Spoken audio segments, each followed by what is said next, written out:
All right, what's going on, everybody? And welcome to Only the Best out here in beautiful Naples, Italy. This is the 4th edition of the Italian Major Tournament. My name is Anakin. I'm here with my boy Spag, coming all the way from the UK. What's going on, man? Man, I am excited. And Anakin, finally we did Culture offline together, Exciting stuff, man. Yes. And you know what I mean? I feel like the last year plus change of commentating online with you guys every Wednesday on the ICFC, if it weren't for that, I wouldn't be here in this seat today doing it with the big leagues, with the big boys. I mean, I'm up here, but, you know, let's put all that aside and talk about this tournament here today. Like, we got over 200 players, some of the best in EU, with a couple of last-minute surprises, a couple non-EU players in the tournament here today. No, there are a couple of last-minute surprises, absolutely. But you know, just like you said, you know, this is the big major tournament here, man. It's stacked. It's a Dojo Prime, you know, of the European region. Which means that it is going to be that double elimination, you know, standard tournament. You know, in the past it hasn't been that way, but this is the first time we're having that, you know, normal Tekken World Tour format, which is really exciting in itself. And the other thing is this, right? We've been commentating the ICFCs for many weeks, over years now at this point, right? And so we're both familiar with a lot of the European names that play online. However, this tournament is going to be featuring a lot of the killers that have not been playing online, that keep it exclusively to offline, especially now we're in Italy, which used to be the strongest region in Europe by far. You know, it's fallen off a little bit compared to the other regions, but maybe, just maybe, we're going to be seeing some of these old school legends. I've already been seeing a few of them around the venue, and they'll make a statement here, Anakin. Yeah, so if you guys hadn't heard what Spag was talking about, this tournament is part of the Tekken World Tour season, which, by the way, I feel like only has about a month's worth of open tournaments left. So the chances, opportunities to cash in on points, to get in those standings is rapidly, you know, closing. And this is a Dojo Prime event, meaning that outside of like the big Masters tournaments like Evo, Rev Major, CEO, this is the best opportunity for players in West Europe to earn some of these TWT points. So that's why all the best players are here today. That's why there's over 200 players. And this room right now, I'm looking around, it's filled with players. And you know, you can kind of feel the excitement in the air. This is really like only the second open tournament since the pandemic in EU, I feel like, to kind of have these types of numbers. We had Versus Fighting a couple weeks ago. That was really exciting. Yeah. And now here, Only the Best is, yeah, this is kind of the Dojo Prime. So that's it. And Italy's all here. Yeah, 100%. And you know, the name of the tournament is very fitting. Only the Best, ladies and lads. We have only the best here at the moment, man, from all around Europe. And of course, you have yourself, we have Arslan as well. Arslan Ash, you know, that's the story, right? He won Versus Fighting. It wasn't easy for him. He was put into the loser side of that tournament by Joker, who also is here today, ladies and gentlemen. And talking to Arslan, he was saying, look, I'm scared, you know, I'm actually kind of scared here to play against European guys because they have peculiar play styles. They're very solid, they're very strong. And, you know, I don't think it's a guarantee anymore that this person can win the tournament. You know, like there's so many guys here that could cause an upset. Absolutely. This is, I mean, at Versus Fighting, it wasn't the first time that he had lost to a player from EU. He's definitely taken L's before, so you feel like you're very vulnerable when you're back and you're facing these players potentially again, like Joker, Kuiper, whoever. I've been waiting for my turn to get a shot at him, so it might be my day. Who knows? Yeah. Not to mention a lot of these other guys who have been studying Arslan Ash, studying competitive players for a long time, hoping to just have it all pay off eventually. And this is kind of like a big opportunity for a lot of players. Some of these guys have been competing for a long time in the ICFC, and this may be their first time traveling, competing at an offline major. So there are a lot of different storylines coming about, kind of that I'm interested in looking forward to. And not to mention, this is my first time commentating and competing in the tournament. And I'm wondering if it's going to help, like, wake me up, you know what I mean? Like, get me in the mood. And when watching these games, you know how it is. Like, we watch it, we get really into it sometimes. It kind of, like, gets you in that Tekken mood. Sometimes we've jumped off commentary and wanted to jump online and play a couple sessions. But, yeah, I'm excited to see how everything goes today. I mean, the last few days out here in Italy have been a blast. I know you kind of just got here. I've been there before, bro. It was pretty awesome. I mean, it was me, Tasty Steve, and Spooky's first time even being out here. So luckily, one of my good friends from back in the day, Tekken 5, my friend Calvin, he lives in Naples now through work, and so he was able to just like drive around, take us around. We're hanging out with his family a little bit, so we got to see a lot. Took even a little mini road trip yesterday to a coastal city, Amalfi.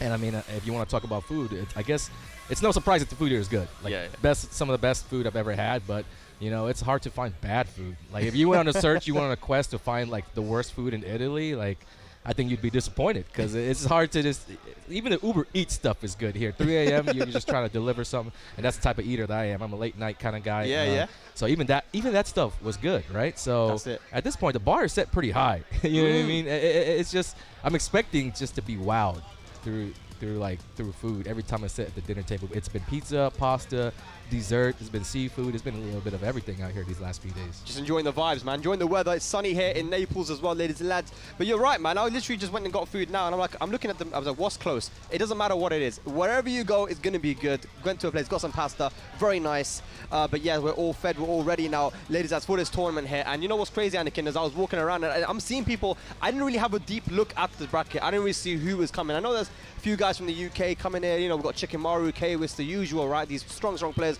I saw Harry Potter, but I heard he was coming because he hit me up on Instagram. He said, "I'll see you Friday." Yeah. And that's a guy I've missed for a while. We used to have our battles in Tag 2, but it seemed like we've been missing him all of Tekken 7. I guess a lot of, as you get older, you find less time for gaming. And but that's the thing, you take advantage of these tournaments when they come to your home country. You better make it out there. And those are the guys that actually produce those big upsets. The guys that you didn't expect have been playing this whole time, but someone like Harry Potter who've been playing. Don't be surprised if he comes out and just ruins a couple brackets today. Yeah, absolutely. But look at this, man. We're getting the first game coming up on screen. And of course, it's going to be Sephiblack from Germany. Top player action straight away. Of course, this man made a huge statement when he went to Common Breaker and got that really, really solid 4th place. Of course, we in Europe are always known this guy's been one of the strongest guys. And Anakin, we've been watching him. How many weeks has this guy made that top 4 at the ICFCs? I mean, he's Mr. Consistent here in Europe at the moment, man.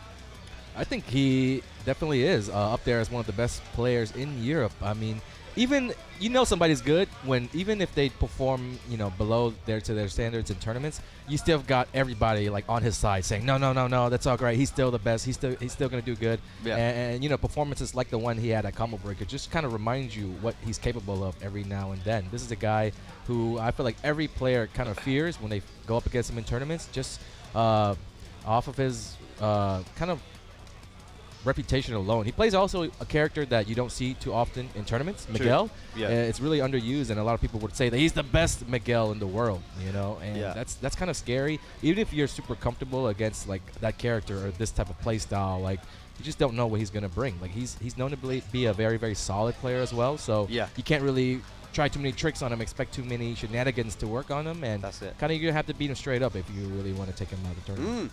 Absolutely. I don't know what happened there right now. I think they were trying to do rock, paper, scissors, and they just gave up on that, man. So they're just going to go straight into the game. It's funny because there was another guy that came up, and he was kind of like the representative of Svephi's opponent. He was trying to rock, paper, scissors. And I was trying to, it's a first for everything. I've seen a lot of things for the first time out here in Italy. So proxy, rock, paper, scissors is added to the list, man. Proxy, rock, paper, scissors. But yeah, I mean, the other thing about Italy here, Anakin, is like, it's your first time here. These guys are fiery people, just in general. They're very fiery people, And I'm scared for Arslan, I'm going to be honest with you, because he started talking shit about their food, man, and I don't think that was a good idea. Yeah, no, it was a good idea. I feel like they're going to catch him outside, bro. I need to look after this guy, man. But fiery people in Tekken especially as well. The last time I was here, we had people jumping up on stage in the middle of a game, throwing up middle fingers, screaming, shouting. This is what it is in Italy, man, to get ready for that. Ladies and lads, our first game here, only the best. We've got Sephiblack up on the stage right now. Is there going to be an upset, Anakin? I think there might be some upsets throughout the day, man. These Italians, very, very strong guys, man. Interesting thing about this major tournament is that unlike some of the other bigger majors that we've seen, this tournament's only got 4 pools. So kind of similar to the ICFC style, where it's like you got all these killers in one pool and only a few can advance, only a few. So it's not like your average EVO tournament where you're going through pools real smooth and then you're in another pool and before you even play any competent players. Like my pool's got Ru Kang, Ayo Richie, oh man, Mitra Storm. It's got so many good players in it, right? But it is what it is. Like this is only the best, so like you can't go through this tournament without playing some of the top level players. Exactly, man. We've got a Kunimitsu here to start off. Kuniphobia, I like it. An early block on that sweep and a combo from Sephiblack should take it to the wall. To the wall. Also, another important thing is that we've recently had some updates to our game. It hasn't been that long since the new version, the new updates with the wall crush mechanic was released. Maybe about a month old now, right? So I would say a lot of players are still kind of getting into the groove of things as we get some hype from the Smash setup right here. You guys might catch some of that. Them boys are loud, and I'm hoping man, they started early today, so they were the first ones in the building. They've been playing for a while, and this might be like end of the tournament here, but that's cool. Yeah, it's okay. They're quite far in the corner of the venue as well, which is good, But let's go, my first round of Sephiblack. Kunimitsu, as you mentioned, there have been changes, and Kuni actually got quite a few, man. Like, she got quite a few nerfs to her, damage nerfs, frame nerfs as well. She's still good. I mean, I think that she hasn't changed too much. That 2-2 string we're seeing a lot, unchanged, but Yeah, definitely some nerfs there from Kunimitsu. At the end of the day, you know, the goal is to make every character good, to make you feel like you can win no matter who you're using. And I guess with Kunimitsu, there are a lot of things that you could take advantage of if your opponent wasn't wise to some of the techniques. And with Kuni being a newer character, that usually was the case. So, ooh, I like that. Yes. I like that. Yeah, this absolutely has not been free for Sephi. He's actually feeling the heat early on in this set, the very first round of the tournament, and he's losing currently. You know what I mean? Tied 1-1 in this round. Kuniphobia has a slight life lead, but Sephi, you know, when that happens, he kind of starts to turn his pressure up himself. That's it, man. Like we've seen so many times. Oh, hang on, no wall splat. Wow. Any hit now for Kuni can do it, but Sephi's got the wall. He could also steal the round that way. Yeah, it's desperation time now. Both guys in rage. Oh, my word. Okay, interrupt. That was so tense, and another key charge. Yeah. He's trying to get into Sephi's head for sure. Like, you can tell that this guy knows that he's up against the odds and trying to do anything he can to get his opponent to feel a little bit of discomfort. Yeah, and he's using a lot of those full crouch mix-ups at the moment. Here's Sephiblack. He needs to try and keep him out. Here we go. Yeah. Some pressure building up. The lockdown, the Sephi frame traps that he's known for. He'll never take a risk unless he has to. Yeah. A lot of down forward one pressure. This is good. Nice break on the throw. Look at this. Right. Nice. Yeah. That's all we've seen this round. Just the combination between standing and savage stance. Yep. Mids, low, small moves. Didn't really even get a combo, but here we go. Final round of the first game. This is a huge, because this, I feel like Kuniphobia's chance right here. If Kuniphobia can take this round right here, there's going to be a lot of pressure on Sephi. Yeah, definitely. Let's see if the full crouch missile will work again. Okay. Caught a break there, I think, definitely. Yeah. Could have been bad if Sephi blocked that. Slide-oo. It's pretty even right now, and Sephi's getting pushed to the wall. That's good. Pressure. Okay. 2-2. 2-2 is putting in so much work, man. Anything could happen here. Oh! Is it death? Whoa! Okay, Sephiblack goes down. That's another key. Just 4 key charges there, bro. Was it 4? That was 4. How did he get 4? And he only won 3 rounds. He means business here. Kuniphobia, we've got Italians waking up in the crowd. Locked in. Okay, you don't want to turn around too much, though. I feel like once you turn around, you start looking at the crowd. Other things start seeping into your mind. Like, you're supposed to be focused on the match now. As you can see, Sephi's currently envisioning what he could do to kind of switch things up. What was working for his opponent and what was working for him, he's going to try to do more of what was working for him and try to eliminate what was working from Kuni. And I would say the frame traps, everything like that was working, but I would say he has to be even cleaner because there were moments where he got caught going for jumping moves, getting caught out the air. Yeah. Kuni's 2-2 was putting in a lot of work as well. So if he just holds back just a little bit more and plays some defense, get some blocked attacks in, see how things go from there. I saw a lot of full crouch mix-ups here from Kuni. Let's see if Sephi can shut that down like he did near the end. And there's another one right at the start of the round as well. We're going to start to see some more down forward ones. He do, but the back two, that's a change. Yeah, no more knockdown on that. But will produce a new wall crush mechanic if done near the wall. Ah, okay. Have we figured out what we're going to call that yet, Anakin? I thought from the patch notes it said wall crush. I know guys were trolling calling it tactics because that's what it said in the trailer. Like new tactics. I personally enjoy tactics. You know what I mean? Because it makes it sound more smart. Like, oh, what kind of tactics are you going to use? Like wall crush makes it sound like noobs. Yeah, exactly. You know what I mean? Like, it's all about perspective. Bring out the tactics. Yeah, man. Team fight tactics. Oh, okay, yeah, going for the stances now. I felt like in that first round, Kuniphobia was definitely just throwing a lot of different attacks, getting more aggressive because of the lead, thanks to the lead, you know what I mean? Like I said, that lead is helping him so much. That one game cushion is allowing him to throw the kitchen sink at Sephi. And Sephi, on the other hand, look at him, he's holding back a little bit more.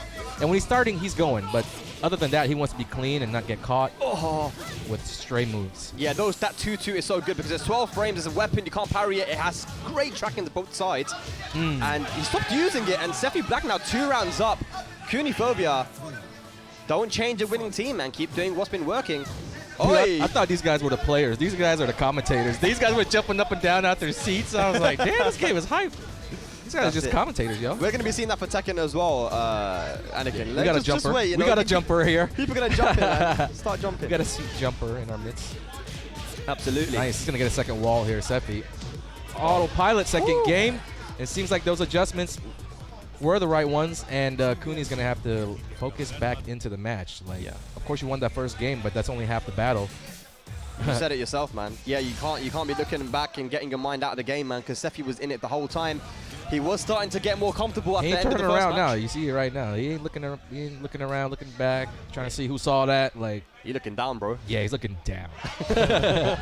Body language, you can take advantage of these moments. And if you kind of get to understand how your opponent feels. Yeah. And that'll help you decide, maybe I can try these mix-ups. Maybe I can try to, when I did this full crouch move, he shook his head. That means that he got annoyed, and I'm going to keep trying to do it. Or maybe that's something that's on his mind because he shook his head towards it. Little tells like that, if you feel like you're bored at the tournaments and you're looking around, turning around, looking at your friends and stuff, then, definitely there's a lot more that you could be thinking about to try to help you win that set. Is that something you do? You notice your opponent's behavior? Yeah, easily. Yeah. Been doing it for years. Offline versus online, huh? Can't do that online. No, you can't. I wish you could, though. Wish I had him on webcam, get him on Skype so I can read his body language. Here we go. This is the game that matters. 1-1. And Sephi kind of picking up where he left off. Big damage coming in on Soup. That's 40% right there, man. He wants to keep the walls in play. Try to whiff punish that first hit. And look at that timing as well. Sephiblack 4 rounds up in a row. Can Kuniphobia break the momentum? Let's see. More set stance pressure. Nice break on the throw. Not so much 2-2, though. I wonder what happened in the match that kind of triggered Kuni to just not really do that anymore. Yeah, I mean, it's been working. We haven't seen Sephi actually deal with it. But he just stopped doing it. This is something. He's not focused at the moment. Not doing it, and there really wasn't a reason. Like it wasn't like he lost too many rounds from doing it. I think the pressure that Sephi's bringing right now between just these small mids and lows just got him to forget about it. But this round is still within reach. Nice defense. Now nice tried it. Yeah, try the little cancel setup again. It worked in the first match, but Sephi not falling for it again. That's 5 rounds straight now. Set point for Sephiblack. Yep, 3 chances now to win 1 round for the player who's favored. This is going to take a lot for Kuniphobia to do it. Yep. But, maybe we can start with a couple of key charges. Seeing a lot of grabs now. Good duck. Oh, boy. That one's punishable. Yeah, it is. Okay, here we go now. Pressure from Savage stance. Interrupt. 2-2. There we go. Uh-oh. Not dead yet. Last hit, but Sephi might be. Yeah, he's going for it. There's no reason to not go for it right there when your opponent's getting up and you got a chance to win the set. That's one thing I see people doing all the time when they've got like positioning and they can actually create big moments for themselves. They end up just like backdashing. You ever see that where somebody's like, you expect them to just like start mixing and then they start backing. They're like, no, man, that's how you play Tekken. Absolutely, man. But Sephiblack, no upset here to start off today. Only the best, ladies and lads. Napoli, Italy here, man. My name is Spag, joined by the legend Anakin. We're doing the thing right now here in Europe. I see the crowds building up. I see people playing high-level games. Man, there's some crazy round 1 matches as well. Been seeing in the bracket as well. We've got Aya Richie going up against, I believe, it might be Sly, who is the top, the top law player from He's Sweden. in my path, actually. He's in your path. I'm gonna have to face if Sephi beats Devil Kazuya and other opponents, and I beat Mitra Storm with whoever else I'm playing against. Yeah. We'll meet up before to get into the top 16. Oh, yeah. I mean, all I know is that, as you mentioned at the start, no matter what happens, you have to come across some really, really solid players, man. And it's going to be tough. You've got to be on your A game because these guys are here, man. Only the best. I mean, it's always been one of those tournaments where, the top guys come. Bode being the organizer, this guy's a legend, not only in the European scene, but just the global Tekken scene, right? Everyone wants to support him. He's always been very supportive of everyone else's tournaments. Even winning tournaments now, and this guy is, into his 40s and stuff. He's doing great, man. So everyone's here supporting. There's people that I haven't seen for a very long time who just decided last minute to turn up. People like Zaza and, some of the French guys, these guys just turning up, man. So I can't wait to see these guys play. We got another one. One of your. Oh, I haven't seen him all week. Right? Yeah.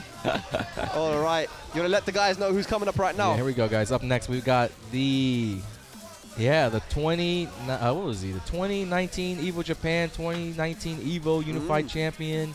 All these. He's won just about every tournament at this point. Versus fighting all these champions. CEO, Akouma. He's the man right now. Arslan, I mean, I would still say that he's the best player in the world. What did you say? Yeah. I would say he's the best. Yeah. Some people get a little bit annoyed when you bring up this topic, but I think that right.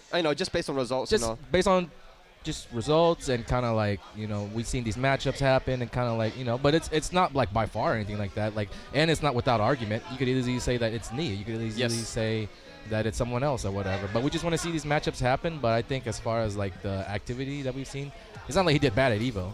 He did bad for him, but he still got third. You know what I mean? In an attempt to defend his Evo championship, which by the way was like the most stacked, the biggest Tekken tournament of all time. And there's a difference, you know, when you're defending your championship compared to when you're trying to get it. Because you know, talking to him at Evo, he said, "Oh man, I'm really nervous because you just feel like you're gonna lose. You just feel like everybody's out to get you, and you just feel like, you know, like how are you gonna overcome all these odds? Like that's kind of the feeling that I feel like everybody gets at Evo because." You know, we talk about here. You can't go past the tournament, deep in the tournament without facing good players.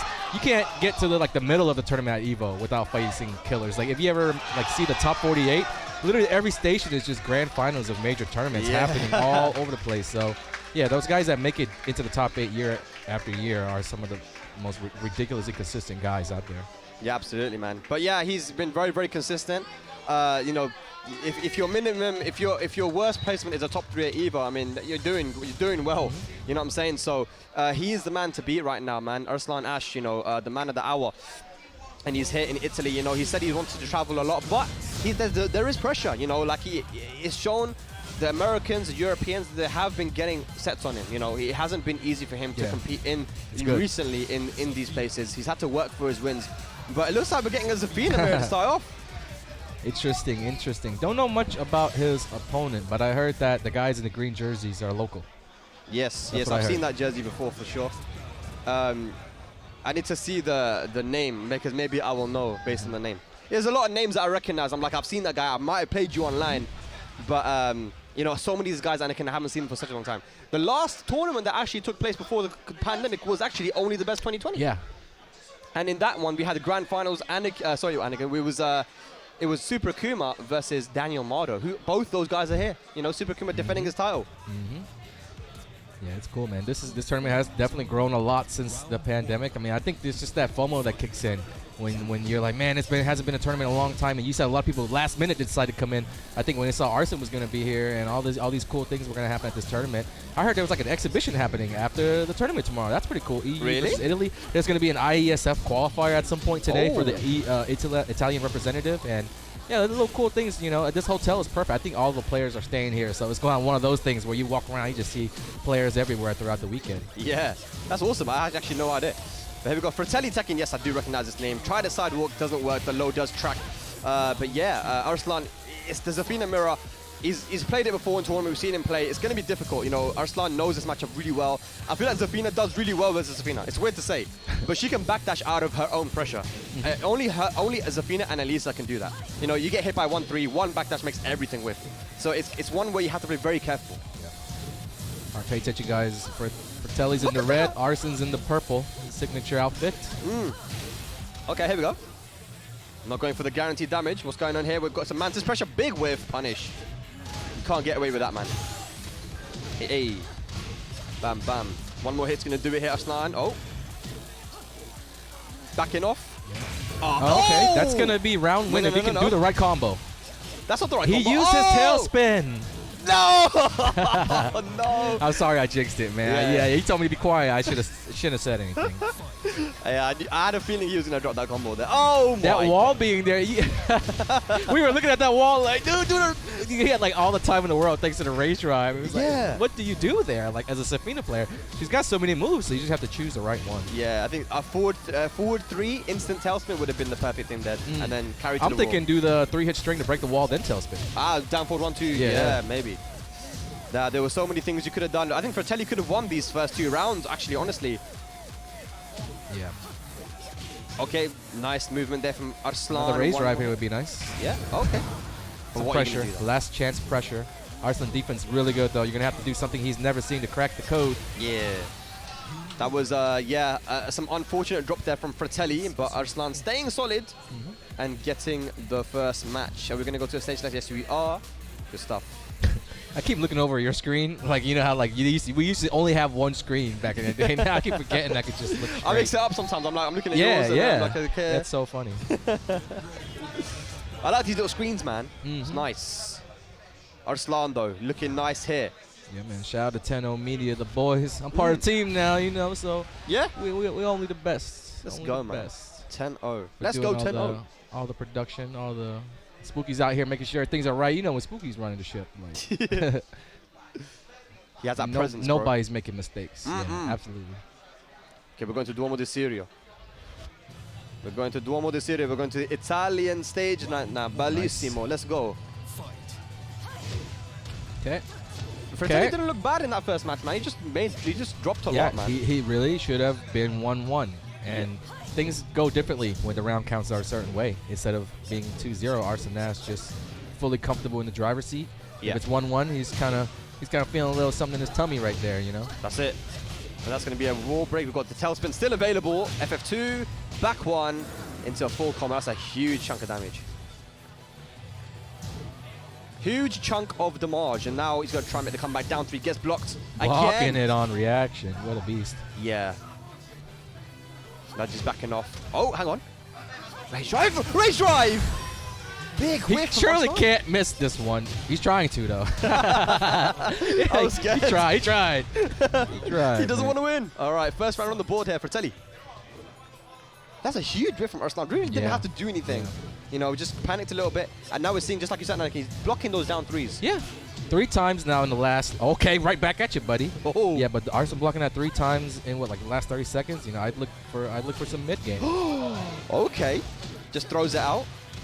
Oh, come on. He dropped it FF3+4. He's dropping a lot, Anakin. He's choking. Oh, my God. He's dropping a lot, but I hope he's not thinking about that. I hope he's rather thinking, I'm dropping a lot, but I'm still in position to win. Another raise drive here, I could do it. So I just got to play better, right? That's what I'd be thinking. That was the raise drive. Yeah, look at Arslan. He's backing up now because he knows that the round is in danger, and he's been in danger of losing so many rounds now. The backdash, oh my God. Nice. Good on Arslan, though. Like, 1 backdash wasn't enough. He did another backdash in between the first and the second hits. Yeah. So good stuff from him. A lot of players would just backdash once and started holding back, get caught with the second one. But he took advantage of the mobility from Zafina. Yep. With Fratelli, you know, even in that last round, he dropped the rage drive input and got forward 2 instead, and the forward 2 hit. So you would have thought that rage drive actually would have hit Arslan backdashing. So, you know, again, more misinputs causing him to lose those rounds. And look at this. Mantis pressure. No! Misinput on the while standing 4. Okay, let's go. Arslan on set point. Arslan made like a little small mistake, didn't punish a whiff there, but Fratelli was caught off guard so much, didn't expect Arslan to make a mistake, right? You can't give your opponents that much credit. You gotta be ready for anything. You gotta just tell yourself they suck. Yeah, this is gonna be tough now here for Fratelli. He needs to get something big, a counter hit or something. Here we go. Working on the comeback. Yeah, he's working on it. Good punish. Looks like he starts to get in there once the rage happens, though. Yeah, there we go. 1 rage drive. Yeah, good. Bring it down quite a bit. Now you gotta be careful here. Arslan, there we go. It's been spent now. At least it landed, so he's gonna get some frame advantage. That's already gone. Plenty of time left to make a comeback. I like it. There's a low coming. No. Oh! Bro. Oh, man, he's dropping way too much to backdash. Like I said, Zafina and Eliza, the only 2 characters that can backdash after 1-3 and make pretty much everything with. Arslan knows that. Keeps it simple. Nice punish and gets the set. That was a great showing. I mean, it's tough to beat somebody while using their main character. It's probably one of their best matchups, you know. Honestly, though, I feel like Fratelli could have done it, Anakin, though. I feel like, no, I'm not saying he would have won the match, but he could have got a game. Yeah. Could have got a game. Both games could have, you know, if it was a little cleaner, but, you know, that's a lot to ask when you're going against a world champion, a former world champion. And that's what it is with tournament, innit, Anakin? That's what it is, man. Like, you know, it's only the best. You're playing against literally the best, right? Like, you know, and it can be a lot of pressure for you guys. And we can see that they come, you know, this team that Fratelli was playing with, you got a bunch of people. You know, that's the thing with Italian Tekken. Since, you know, 2017, 18, 19, when the Tekken World Tour was happening, this country was churning out a lot of sponsors, you know, like local sponsors that were, you know, sending people out to different tournaments. You know, we'd always see Mitra Stormson Sambo, Daniel Mauo, and a bunch of these guys, you know, top Italian players traveling because they had so many sponsors, you know. So it was awesome, and we're seeing those. I'm getting flashbacks to being here again. Like, oh yes, I remember. There's always been these Italian teams which support their local talent, and you know, these guys are very strong. But here we go. We got another big match coming up. It's going to be Sephiblack going up against the Skytorrush from Norway. Yes, I know that name. I never know the face. We see that guy on ICMC plenty of times. You know? It's like that's the cool thing about it. It's super cool. Now you've been commentating for like years on European Tekken. You get to put a face to it. I get to experience it not only for America but like Europe as well, right? Yeah. People are people like when I go to tournaments, like, why are you commentating EU? So I want to, man, because it's fun, bro. It's tight. It's my Wednesday thing I like to do. Let the man enjoy his Wednesday, man. Dude. Watching some EU Tekken, bro. You know, of course, there are days where you're like, man, I don't want to go to work today, or I had something I wanted to do. But like for the most part, Wednesdays is like get that routine going. You show up, you talk to Rich and Mark a little bit. You know, hey, what's up? And then you guys show up. Yeah, Some days you don't know who's going to show up. It's like a real job. You know what I mean? Like, oh, yeah, Rukan called in sick. You know what I mean? Yeah, that dude's sick. Yeah. Oh, man, it's good vibes, man. Good vibes. But this is going to be a nice match. You know, Skytorrush, if you guys are not familiar, he is a player and organizer from Norway. Plays Kunimitsu right now. I think that's the main character that he's been running with, but also does so much work for the offline community, man. So a huge shout out to him. He supports a lot of content creators and players and organizers in the European scene. So much love to Skytorrush, man. I appreciate what he does for our community so much. And he's, of course, going up against Sephiblack. It's not going to be easy, but Sephiblack, he's running the Kunimitsu gauntlet, it feels like. Yep. You better believe Skytor was watching that first match on stream. Even if he was playing his pools, he was probably back there watching the projector. Knowing that your opponent is fighting against your main character on the side, like that's valuable time to sit there and scout information. That match that Sephi had just now against Kuniphobia, it was not the cleanest on his part. He lost the first game, and there were definitely some openings. There are definitely some things that could be exploited if you were watching, if you were Skytor. Would it be dickhead vibes if I just went up to Skytor and said 2-2, just spam 2-2?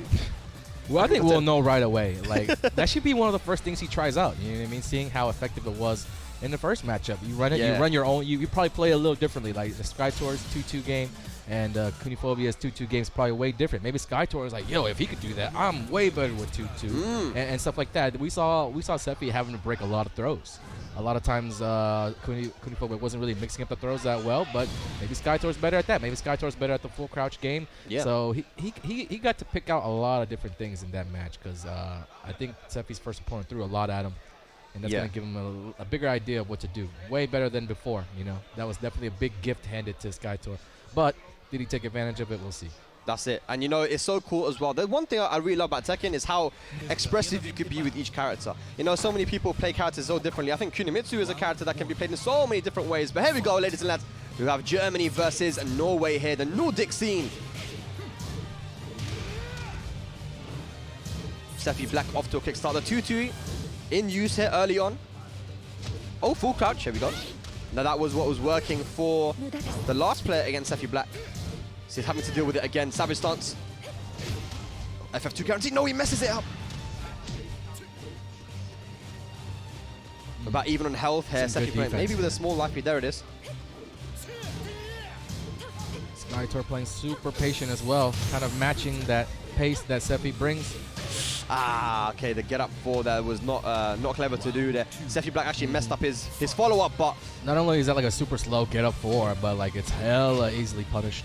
And it doesn't give you much reward. Yeah. If anything, I think Skytor might have been trying to go for like the tap up instant while standing position there, but sometimes you get that if you do it too early or you execute it wrong. Yeah. Jumping around. Hey! We're gonna call that intentional because it led to more damage, but we're gonna have to cut that out.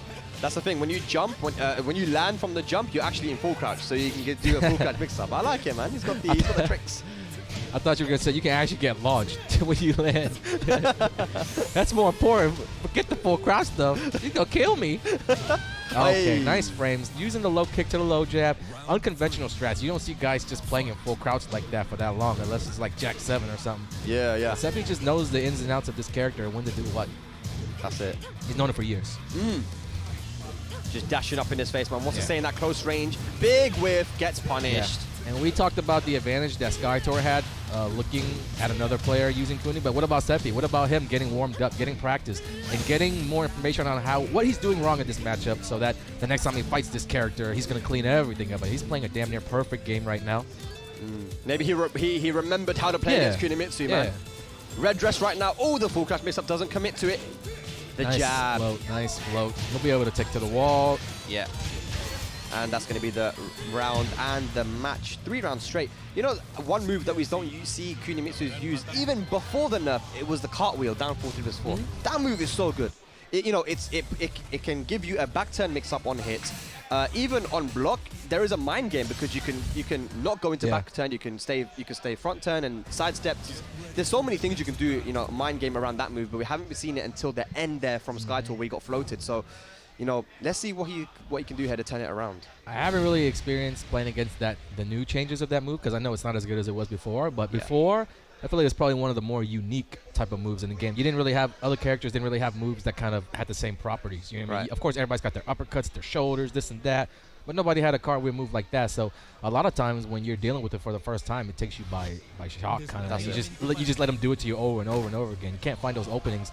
And I think that's what they were trying to target when they added a little bit more recovery on everything. Definitely, yeah. It was 3 mix-ups for days, man. Yeah. It was a very, very annoying move to deal with, but yeah, it has been nerfed now, but still useful. Let's see if Skytorrush will pull it out, but big whiff punish. Sephiblack, man, he's on point at the moment. Oh! Bit of opening here, but there's a side wall that's hard to convert off of. Uh-oh. Punish. Nice block. They might have reduced the damage in that 2-2 as well, I feel like. Did they now? I feel like they did. Oh, the you know, I told myself I was going to pull up the patch notes. I'm supposed to be the Tekken analysis guy. And I have him on my phone. Oh, the hop kick. Here we go. Very nice. Okay, first round actually to Sky too. Very, very nice. He gets his first round on the board. Are we going to go down to the beach? I haven't seen 2-2s though. So. Yeah, we need to see more 2-2s. That move is so good. It was unchanged, but we think that maybe there was a damage nerf. I'm not sure. But we're going to find out for you, ladies and lads. We're going to find out. Here we got FF2. Skytorrush with all the momentum. Gets counter hit, though. Oh, yeah, yeah. 2-2-2. Oh, what a combo, though. Rage available now. Got to be careful. Switches positions. Rage drive available. Ah, the defense there from Sephiblack. Very nice. One random piece there, second game. This is a super important round for Skytorrush. Not as important for Sephi because he's got that one game lead right now. This is huge. Wow. Oh, no, he can't be dropping those. Now, man, you do that combo 1,000 times in practice mode just to get it down in these moments. Just to drop it against Sephi on the big stage. Yeah, only the best know. Right, the match is not over yet. The set is not over. The round is not over. It's not over. He's got rage, man. Let's see what we can do with the rage. Punish. No. I've seen that a couple times. The jab punishables, we only see one jab. And when you're playing a character like Kuni, where she gets 3 hits, you want to get all that. Yeah, absolutely. There's pressure here. Oh, he didn't do the third. Oh! Oh, my God. That was tight. He froze him up. We were all thinking the same thing. Oh, he didn't do the third hit. He could have died there. I think that's what froze Sephi up, too. Like, oh, snap. His life flashed before his eyes. Yeah. And next thing you know, unblockable from the air is coming out. Oh, he could have got more there. Skytorrush not optimizing his combos at the moment. Sephiblack allowed back in. Oh my God, what was that? Is that a manual turnaround or whatever? That was sick. I mean, that's just what we need. These funky strats. Okay, he's got a massive life. Don't throw it away now. Skytorrush. Sephi with rage. Oh my God. I like that. It's okay. Good defense, good blocking, good patience. What will it lead to? Sephi, look for that wall splat. 2-2. No. Ladies and gentlemen, we're going to a final game now. Skytorrush. RB Norway. Here we go. We're going to final game. Stage select. Probably going to go to infinite, right? Oh, no. But you just saw that turnaround thumbs up he gave? Uh-oh. It's not a good sign. It's not a good sign. Now, we'll see. I don't know what that was. That kind of came out of nowhere because Sephi was doing his thing in the first round. Kind of more or less the same. It was... Yeah. Well, actually, the first round went to Skytorrush. Then the second round went to Sephi. Then I said the third round wasn't that important. That's when he just started turning up, doing all the crazy stuff. The back turn, out of the air. And funnily enough, we're not going to the infinite stage as well. I mean, I guess Kuni on the infinite, you know, with her movement, he didn't want to deal with it. We're going Hammerhead. That is the first stage which we went to here in this set. So he wants to get a run back. He wants to repeat. Let's see if he can close it out again. Sephiblack not looking so good against his Kunimitsus here today. And there's some nice Kunimitsus playing in this tournament, ladies and lads, outside of Skytorrush and the rest. But let's go. Round 1. Fight.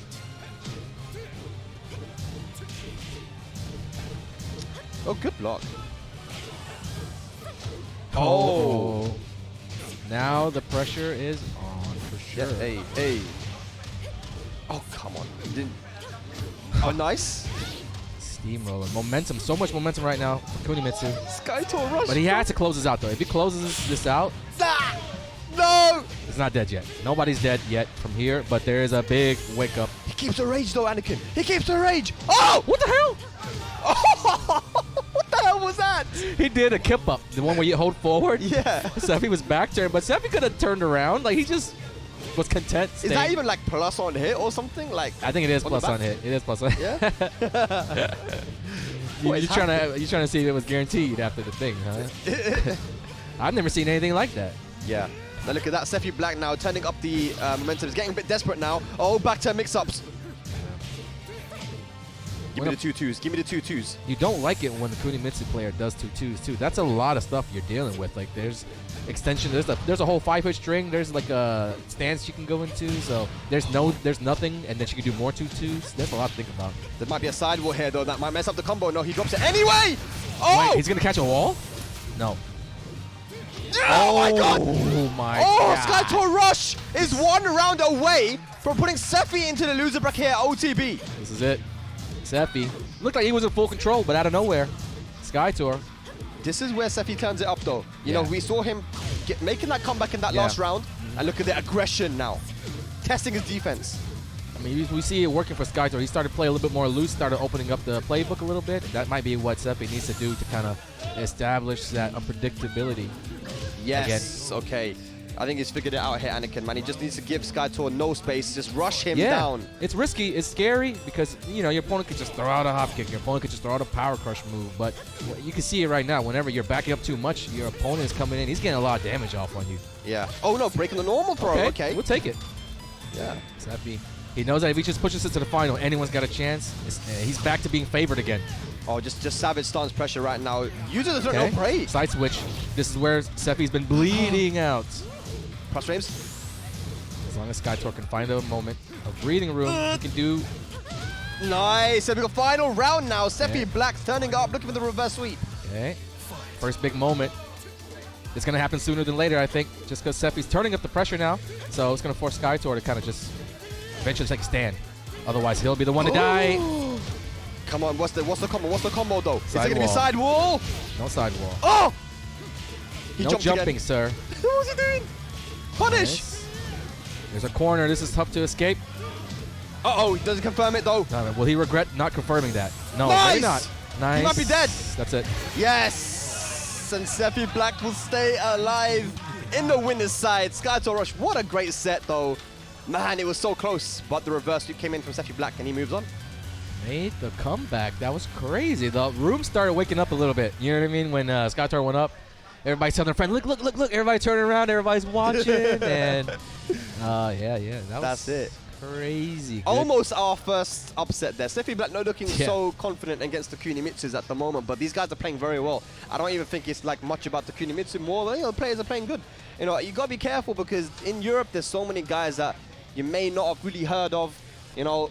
But these guys have been grinding, you know, they come here now, one of the, you know, like you said, there hasn't been a lot of big major offline tournaments here in Europe, you know, the pandemic just passed pretty much, you know, and we're back with offline Tekken, and these guys are putting in the work now, showing what they've done over the pandemic, and it looks like we've got, man, it's just the good games are going to keep coming, Anakin. They're going to keep on coming, coming bro. up. I see some I players. see Mauo, okay, I see okay. BlackKazama. I don't know if that's our next match, though. Is it Mauo though? Looking like it. I see HK Junior, Tetsu. No. Oh, it's going to be UK versus Spain. It's going to be Texxaron versus BlackKazama. Texxaron is Eliza player? Yes. I played him. You played him? Yeah, but that was the first time I met him and everything. Played him. He had the whole crew in there again, hype when he was whooping my ass. It was cool. Bro, nice. Well, yeah, from representing the VOP, the Volpine esports, quite a few of them boys have come down here. So shout out to them. I see them here. They're ready to sit down and support their boy. BlackKazama, though, what can we say? Just Mr. ICFC, man. This guy was always getting into the finals. You know, I don't think has he won? I don't think he won one, but he came second multiple times in the grand finals. And but man, this guy is a fan favorite in Europe for sure. Super consistent. Only thing about him is definitely one of those guys that made a name through the ICFC. You know what I mean? Not through offline Tekken. I might be wrong. Like I might be mistaken, but he's yet to really make that deep run in an offline tournament. So that's kind of like his goal, his mission. To be able to do that at this tournament definitely is going to sit up there atop all of his other accomplishments, I think. He made top 8 at the last OTB, but Okay. it was a 7th place, you know. I mean, it was a good performance, but as you can see, the Volpine esports guys are here in big numbers, and we got the UK and the Texxaron and BlackKazama, both very, very nice guys, you know. So it's going to be an interesting match here. Eliza versus Asuka, and I know that BlackKazama is not the biggest fan of the meta characters here. Yeah, he's not. He's already mentioned that like 2 times in the 5 minutes that I've talked to him. But no, he's a cool guy. Yeah. Asuka recently was one of the winners of the patch. Got some updates. Got a faster, like a low. 10 frame punish. Yeah, 10 frame punish is actually a real punish now. Yeah. I can't believe that it was not before. Oh boy. You know, BlackKazama was like, nah, take it away from me, and they're making him, they're letting them know, man. UK in the house right now. Where's the Spanish at? Where's the Spain guys at, man? Where you at, Banana? Squishy. None of these guys are there, man. Banana did. I said banana. Banana. USA, baby. Banana. He did really good at versus fighting. He did. You know what I mean? He did. I'm a fan of Squishy Banana. I But- don't like how y'all made him change his name. Y'all call him Banana. He changed his name, No, bro. you guys peer pressured him. He's No, like, I I'm brought- not calling him no man. Now Squishy listen. Banana." He changed. His name was Squishy Banana before. He changed it to Banana. I'm like, bro, get rid of the banana, keep it a Squishy. Squishy's a better name. But I'm gonna tell him this. I haven't told him yet. He needs to change his name to Squishy, ladies and lads. This needs to happen. But Asuka versus Eliza is very likely to be the next match coming up here between these two. Those, you know, they're very character specialist kind of people. So I can't wait. That punch parry now makes it so you can get the combo easier as well. Yeah. That little wheel kick The looking thing. forward 2+3. 2+3. Yeah. And this they is the gave thing, her a right? few points on a bunch of stuff. Yeah, she got quite a few little, you know, quality of life changes. It's good. And I you know, when you think about like both Fergus and BlackKazama are here at this tournament, but you look at them and they're polar opposite Asukas, right? You know, Fergus he never uses the reversal, whereas BlackKazama will use it every round. He'll just dash up to you and reverse. You know, like he loves to use these things, the sabakis, the parries, and all these little tricks. So yeah, I'm excited for this match here. Is Texxaron going to be able to deal with the storm of BlackKazama? Here we go, Spain versus UK.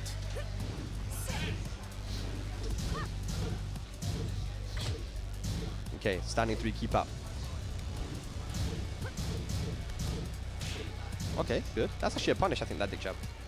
I guess the goal when you're fighting against Eliza is just try to beat her real quick before she starts getting meter and things start to kind of be scary. Other than that, you know, you're worried about a couple of things with Eliza. Don't get counter hit by the little combo starter. Right. You know, don't get mixed up by the stance. Little things like that. Like once she gets the meter, the stance low actually goes into a combo, and all these other things can happen. You can get EX Dragon Punch. Oh, okay. I think he tried to bait out the EXDP, but the jump back drops the combo. The rage available now. Oh, wow. That was unfortunate. Oh wow, the homies. Hey. The homies are very, very interested in loud. this match right now. Texxaron's got a nice little cheering section. He's got fanboys. It was like that. Like I told you, it was like that when they played the Player Pro. It was like top 8 at freaking TWT, man. Uh-oh. Ooh-wee. Yo, we said uh-oh before 10 seconds before the move came out because we knew. We knew. Oh, again. He's dunking on him. Uh-oh. He's doing the Tez on him. Okay. I like it. This One guy's round getting me apiece. hyped, man. It's contagious. That's it. BlackKazama is going to definitely heat up a little bit. Oh my god, again? Is he trolling at this point? I don't think so. This is how Aye. Texxaron plays, honestly. Yeah. This is what he does. He'll try to get into your head. Nice. I like it. The standstill mix-up doesn't want to give away any time he tells. It could have got more there, unfortunately. Uh-oh. You don't want to stay on the ground too long against Asuka. What the? Wow. Goes to the other side and finishes with a down jab. Texxaron 2 rounds in a row. Yeah. I mean, like I said in the beginning, like, you want to beat up Eliza. I think BlackKazama is kind of just tunneling in on that a little bit too much.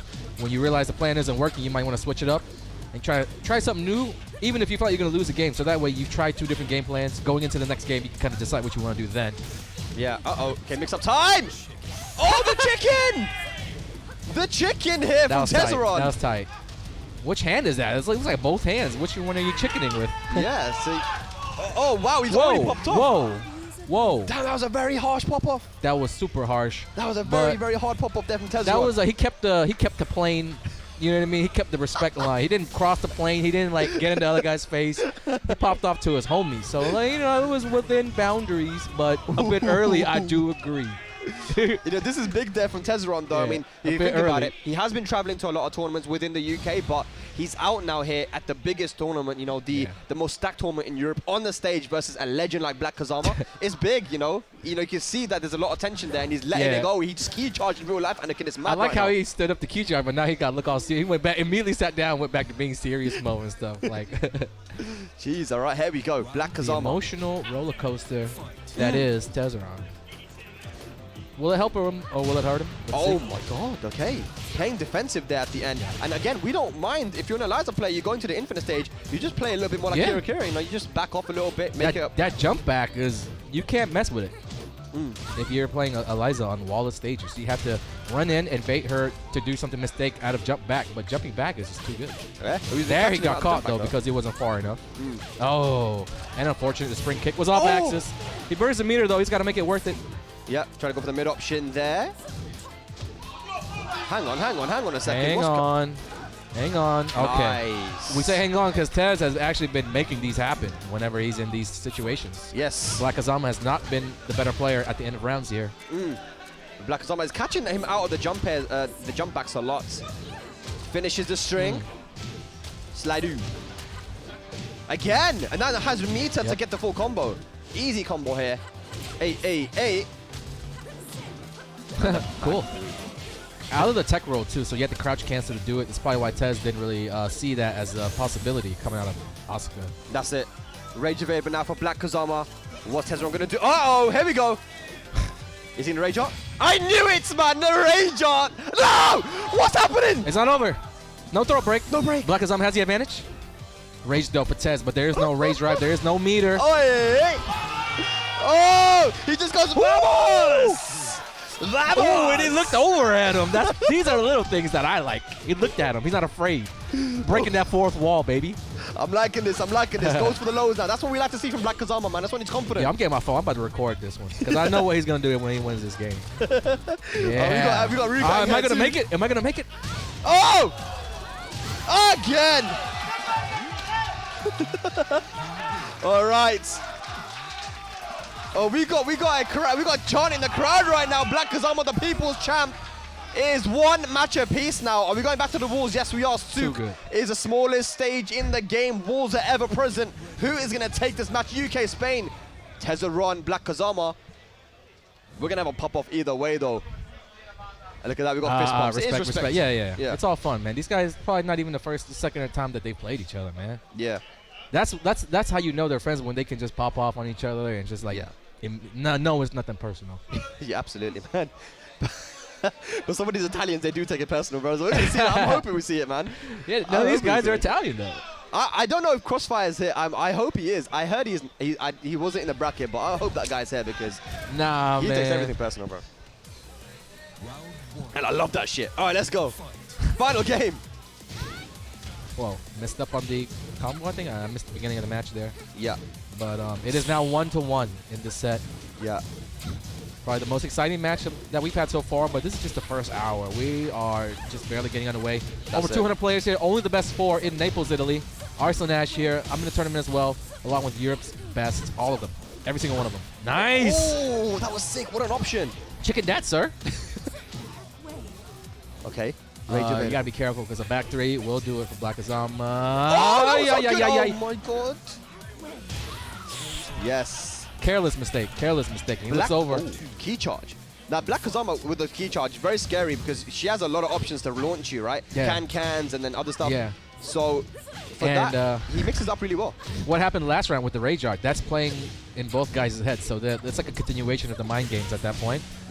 Big one for Texxaron. BlackKazama had a huge lead this round, but Eliza is really good at stealing rounds. Usually when she has meter, she's better. And gains that meter very quickly, but back 3 cartwheel. I don't know if that's dead, but if it gets the wall, it could be. Yeah, it's dead. Yes. I was about to say not yet, but that wall came in clutch for our guy. Oh, a key charge as well. Oh, the one-handed key charge? Damn, mid-match fist bump? Okay. That's been happening a lot. Started around jump back, Texxaron getting caught out the air. Yeah. Oh, yeah. Okay, in the corner now. That BlackKazama wants to keep it there. I think Tez extended the olive branch there. He's like, yo, shake my hand. Stop popping up for me, please. I'm sorry. I'm sorry. Oh, no. I take it back. No chicken this time. Oh, wow. Look at the combo. Oh, snap. Momentum right now for BlackKazama. Vamos. Keep charging. All right. Too good, too good. All right. Texxaron on the back foot now. What's he going to do? The meat has been spent. He's trying his best, going for the lows now. Again! Nice block. Careful, don't can go duck for that string, actually. That was a good punish. Back three, no punish. Uh-oh. BlackKazama! Is it going to be final round here? Rage available! Combo! Oh! He tried to do something. Yes! Ladies and lads, we are going to a final round. Here comes the Rage Art. Here we go. Then one more dap. Let's do this, brother. Who's gonna take it? Kill me or I kill you, he said.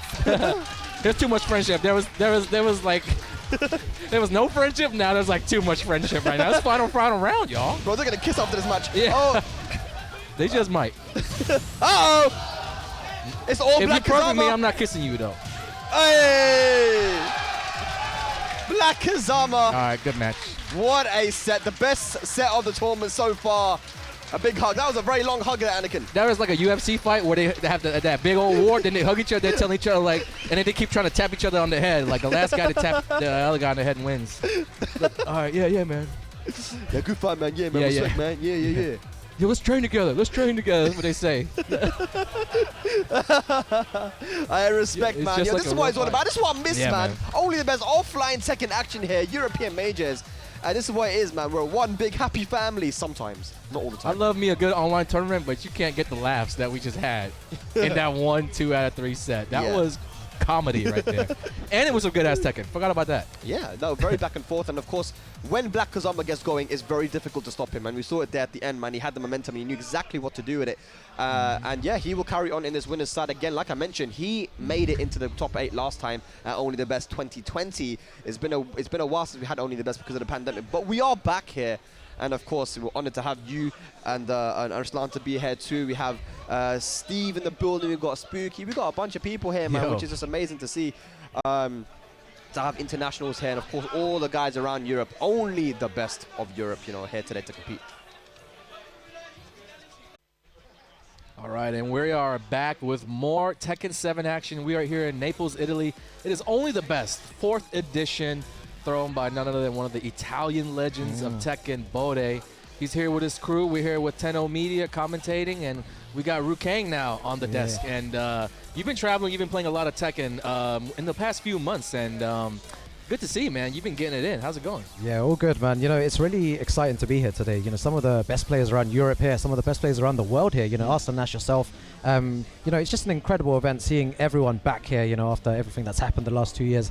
It's good to have everyone back. And the last few matches, you know, were super exciting. The Texxaron versus BlackKazama, you know, he was playing absolutely out of his mind today. So, you know, congratulations to him. He's still in the losers bracket and going to, you know, fight his way through those sharks there. But yeah, no, just loads of good, you know, Tekken action to come. And we're not even at, like, you know, top 32 still in pools right now. Not even close, man. We're not even halfway through the first half of the tournament. We're not even 25% there. Yeah. If you guys don't know, this tournament, Only the Best, is part of the Tekken World Tour. It is the designated Dojo Prime event of the West European region, meaning that it has more points than an IFC. It has almost as many points as like a Masters tournament, Rev Major, CEO, and Evo. It is just below that tier. So a huge opportunity to earn points, especially if you've been following the rules of the tour. You know how it works. You would know that the top 16 players in the standings, points-wise, will get a chance to qualify into the regional finals, which determines who the representatives will even be coming out of the region. So there's a lot on the line. The tour is a little bit structured differently this year and features more regions all across the globe. So West Europe, East Europe, Africa, different regions of Africa. All these regions are going to get highlighted on the tour, and it all starts with the points. You want to get the points to get into the regional qualifiers, and if you win this tournament, not even win, but maybe get second, third, or whatever, you might put yourself into those standings. I mean, West Europe has the advantage of having those ICFCs every Wednesday. So if you've been doing well at the ICFCs, then you would probably had a lot of points right now. How are you doing with the standings? By the way? You know, not bad. I think I'm about like 13th, 14th on that leaderboard. Okay, you so kinda, like, I'm hanging They there, got in that danger. So red these flash tournaments by your are name. really important, like you said, Yeah. Anakin. You know, you really need to perform at only the best. You know, first, second, and third is where you want to be. You know, those big points there. And any of these guys can do it. You know, so many upsets and so many good players. So yeah, there's a lot to play for today. And again, great matches. Some more good matches coming up here. But yeah, well, overall, just a great day, man. How are you feeling today, Anakin? You ready for some good Tekken? Very good. I You got ready? all the tourism out the way. Yeah. What do you think of Italy? This is your great. first time here. This You know, is, we're in Naples. I didn't realize how many major stops or destinations, cities there were in this country. Like there's Milan, there's Rome. There's we went to I forgot the name of it, Amalfi yesterday. There's a lot of little things that you see. You know, I didn't even know that the mountain was there. Pompeii. There's so much history. So much stuff to do, So much right? stuff to do and to see. And I'm glad that I didn't get here and be tired and stay in bed for 2 days straight. Like I got here, I got right to it. You know, we got to do a lot, made the most of the time. Yeah. Again, thanks to my friend Calvin for driving us around. But yeah, we got to do a lot, and now it's tournament time. You flip that switch. I'm here commentating right now, but when it's 5 p.m., it's coming time. Like I'm definitely about to pull the jack out and start doing people. Trust me, man. Dirty. That's the same thing as me. You know, get those hell sweeps, those 5 in a row. Yeah. Just 5 p.m. when it hits. That's it. You know, 5 p.m., no more 5 hell commentary. sweeps? Exactly. But here we go. Going into our next game. You know, still pool games here. You know, early days for everyone. Still, you know, feeling the water out, but you need to be on point. You know, at the beginning. KaizoKulars versus TS Moog. Oh, that's KaizoKulars? Yeah, He's the one on the right? Okay. Yeah, KaizoKulars, Cool. you know. Like, you know, I've commentated ICC for a long time. I only know the names, and I only know the character. I don't know the faces. So this is a very cool experience for me. It feels like I'm 16 again, meeting all my friends from Tekken I bought before. Oh, you're Ninja Tekken Lars guy. Oh, snap, I'm Mishima player. Like, it's like that all over again. You walking around calling everybody by their code names. Yeah, exactly. And KaizoKulars, you know, a lot of people know him, you know, for as being an online player. You know, has come offline maybe once or twice here and there. But now, look, you know, you see him in flesh. You see how good his Lars is. And you see him. You see him doing it in person. Exactly. Like, you know, he's got a lot of doubters out there. Guys thinking that he's got hacks or whatever. But he's here at the tournament, and you are not. So shut your mouth. Yeah, exactly. And just like there, you know, an excellent backdash into Arc Blast all the way to the wall, 80%. And look, GG's, man, already. Yeah, good stuff. Wait. I was like, the trade made that happen. And is that dead? Way easier to do. I don't know. Is it going to be enough ground covered? Oh. Bro, that is upsetting. I so cannot believe that. That is so important there. You know, the difference between 1-1 and now 2-0. KaizoKulars now. Oh my god, the little. Off of the silliest mistake, right? You failed to dash forward before Rage Art. I mean, that Due to happens nerves, to everybody. right? It happens to everybody, but you didn't want it to happen right then and there. Like, that's probably the most spot that you could have that happen. Yeah, exactly. In a tournament with high stakes here, KaizoKulars on the front foot here. Not much that Moog can do now. Not looking good. Yeah, that's very quick. Yo, something just happened over here on the Super exactly, Smash. Oh, the match ain't even over. Yeah. So they do that, you know, for other games. The match is not over yet, and they're already like cheering. Dude, if you think only the best is a Tekken tournament only, like we have prize pool bonuses for other games. Smash community came out in full force. They were out here setting up and everything yesterday. So right now, I feel like since they're kind of getting towards the end of their tournament, it's like kind of the hype stuff now. These are some of the best players in Europe probably in the Smash. I think it's Ultimate or whatever. But all respect for all games, man. These guys are hyped. It's kind of spreading over here a little bit, but it's early. This is just the first wave of pools, the first few rounds. Yeah. You guys didn't know, we mentioned before, over 200 players entered in the tournament, featuring just about every single top player in Europe. Joker, Super Kuma, Sephiblack, K-Wiz, everybody you want to name, they're in it. Rukang, Kaizoku, everybody. Yeah, too many. A couple surprises. Arslan last minute decided that he to was come down, play.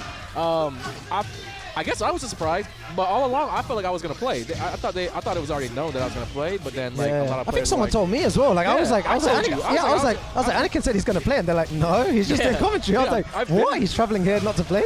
No way, man. I thought Bode wanted me to play. Yeah. So all along I've been going about it as if I was. KaizoKulars again. I guess. Exactly, man.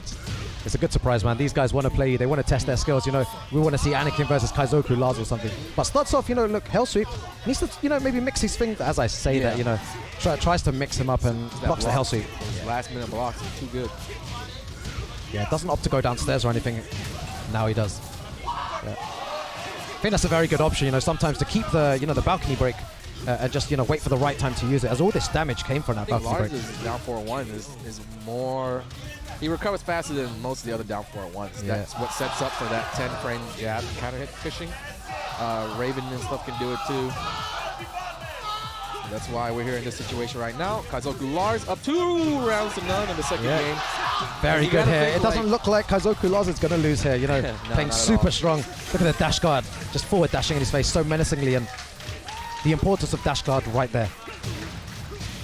Oh, he tried it. He tried it. This time he had to do it straight up. There was no trade. And you got to think back to that moment in the first game where he had a simple combo just to win the match and failed to do it. That probably affected his next round. And that next round, led to a loss. And that loss probably affected how he played the second game and everything like that. You see how the dominoes kind of fall on each other, and one bad situation leads to just... you digging yourself a hole that you can't get out of. It's tough. Yeah, it's crazy. It's crazy how that happens in Tekken, though, Anakin. Right? As in, one moment just changes everything completely, like you just said.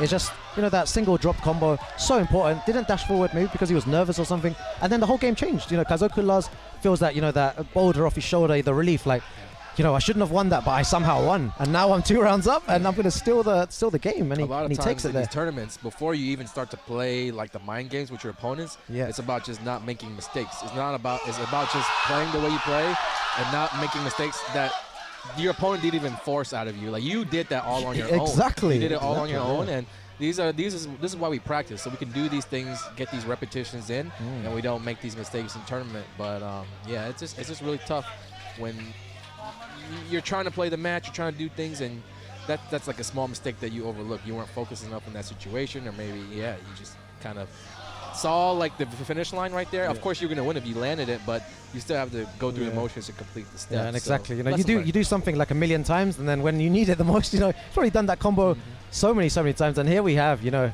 think K-Wiz coming up. Yep, K-Wiz going sleeveless today.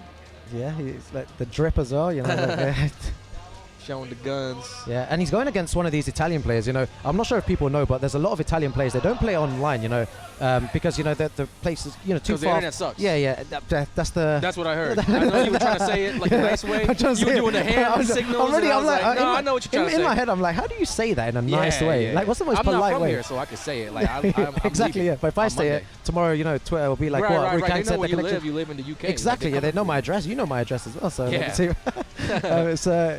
it's a mad one. But yeah, you know what? There's a lot of unknown Italian players, but we do know from history that they have a lot of strong players here, a lot of high-level players. You got the Harry Potters, you've got the Devil Kazuyas, you've got the Daniel Mardos, you've got all these top-level players. But then the ones just below them are still very, very strong. So again, a test for K-Wiz now to see if he can handle the pressure from Italy, because they'll be all supporting their guy here.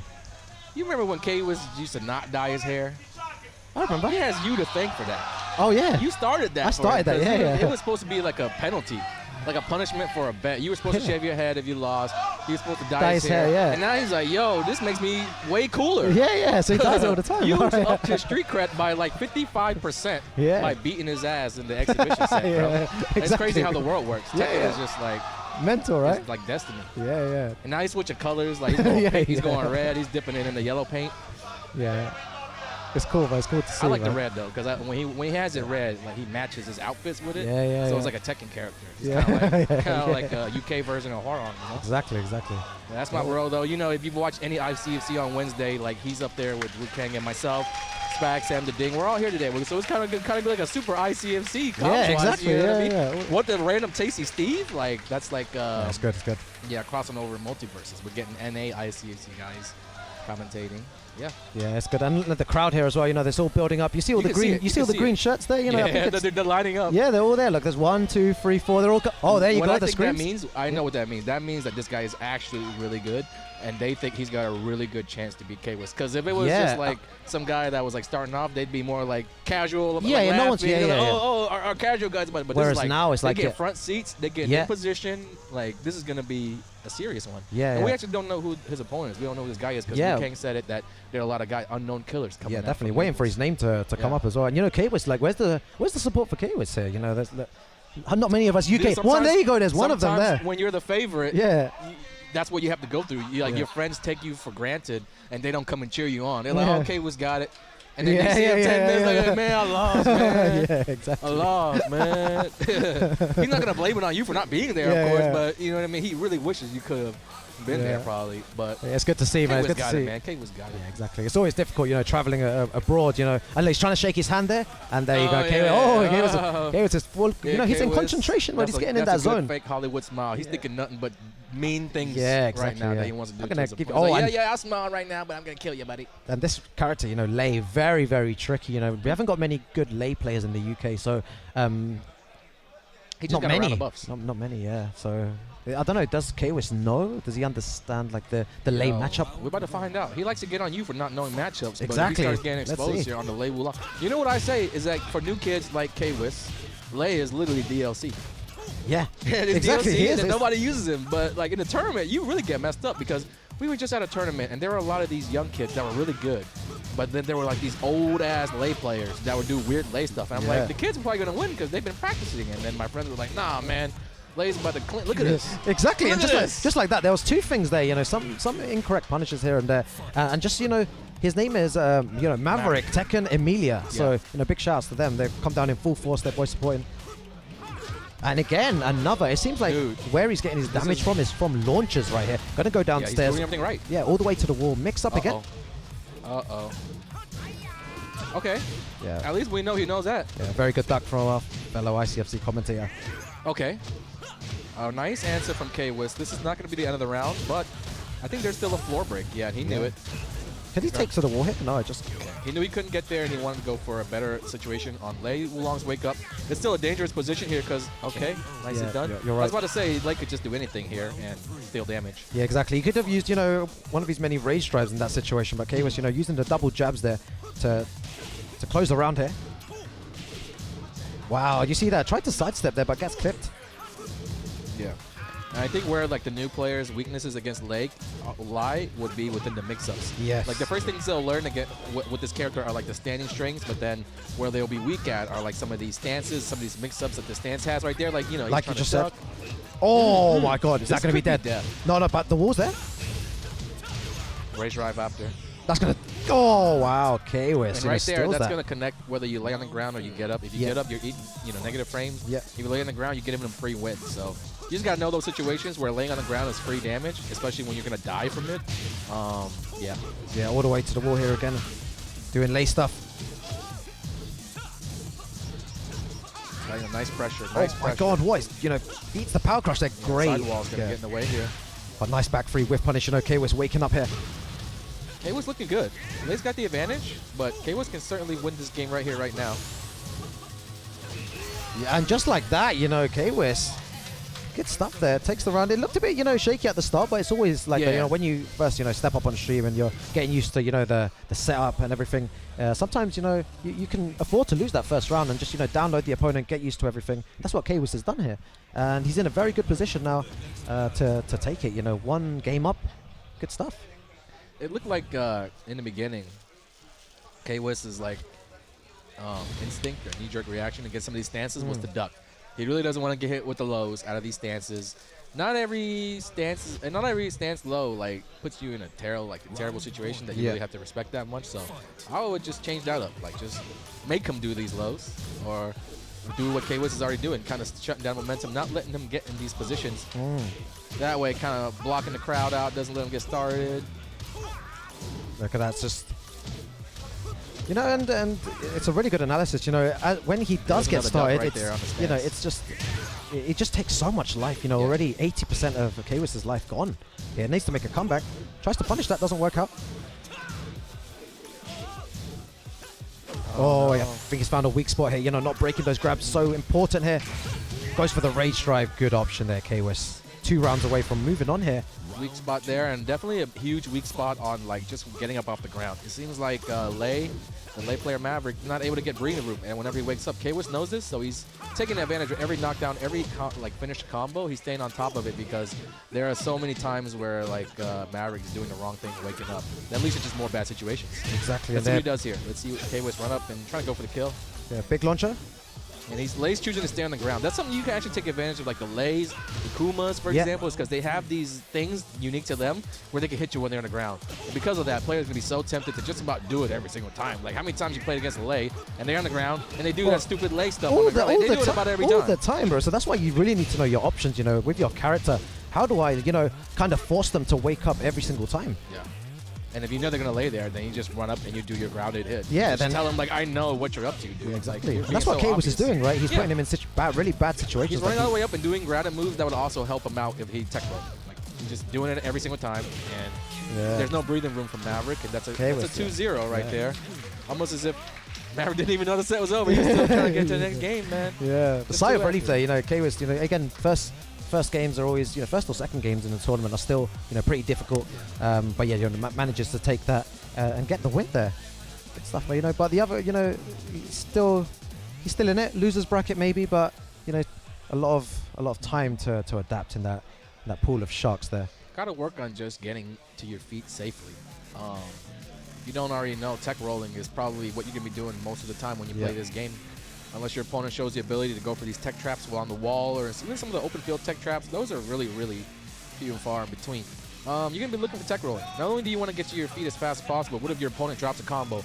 You have to be ready. You have to already be mashing your tech roll buttons, because if you're not, when they drop the combo, you're going to hit the ground and stay there. Yeah. And that usually leads to unnecessary extra damage and everything like that. So when you're getting juggled or when you're in the middle of a comp, like, just try to tech roll, because you can always be sure that your opponent's dropping that combo eventually. When you look at Tekken, you know, it's so complex, you know, such a complex game, yet so simple at the same time. You know, it's you know, for the new person, easy, you know, to learn, pick up, you know, just learn a few moves here and there. But when it's, you know, the wake ups and everything else, Anakin, it just gets much harder. You know, different ways to wake up. How should I wake up in this situation? Is he trying to, you know, do a jump over tech? If I stand up, stay on the ground, you know, there's so much information, you know, to take in when it comes to Tekken. And that's why, you know, these players here, you know, their minds talking to them at 1,000 miles per hour. Like, there's so many different thoughts. It's just about, you know, about controlling your mind and trying to, you know, just kind of, in a way, not think as much, you know, as in not spending, you know, unnecessary energy. And that's why, you know, like, in terms of grabs in Tekken, I always like grabbing the opponent. Even if you know, they're going to break it and stuff, it's still fine. They're using mental energy, right, to break that grab. So again, so important, you know, where you kind of put your energy towards. Just make that, you know, rotate through Bob's 100 moves and stuff, and let's see how much, you know, how they're feeling after that, man. But the new guys just don't have enough experience to compartmentalize some of their strategies and know, like, this is a moment where I don't have to think about this, or this is a moment where I should be thinking about that. So that way, they can just focus on the things that matter instead of having their mind just racing with thoughts that don't even matter, right? Yeah. So we talk about the wake up. You played in Tag 2. You played in 6, where it was way harder getting up. Like, rolling back gets you relaunched. You know, it does that sometimes in this game, but back in the day when you rolled back, like, you were getting launched, again, back to the wall, and then so you had to, but then you tech, and then you get hit by, like, Roger Jr.'s unblockable. You know, you could mask it in Tekken Tag 2. Traps in Tekken 5. It was Tekken 5 was like the marvel of Tekken. Every character had tech traps. Everything was crazy. This game a bit more toned down, you know, like a bit easier, you know, to get up. Speaking of Tekken, we got Super Akuma. Versus Iben. Coming up, Iben, Steve. Interesting. Steve, they took away some of his strengths in the wall game. The fact that he could spam that quarter circle forward 1 a lot and not have to worry about retaliation. They made him recover a little bit faster now. And so there are going to be some times where he can actually get punished for whiffing it. Yeah, and that's, like, very good. You know, straight away, Iben showing that he does know, you know, when Akuma jumps in, has an option there. Nice little float.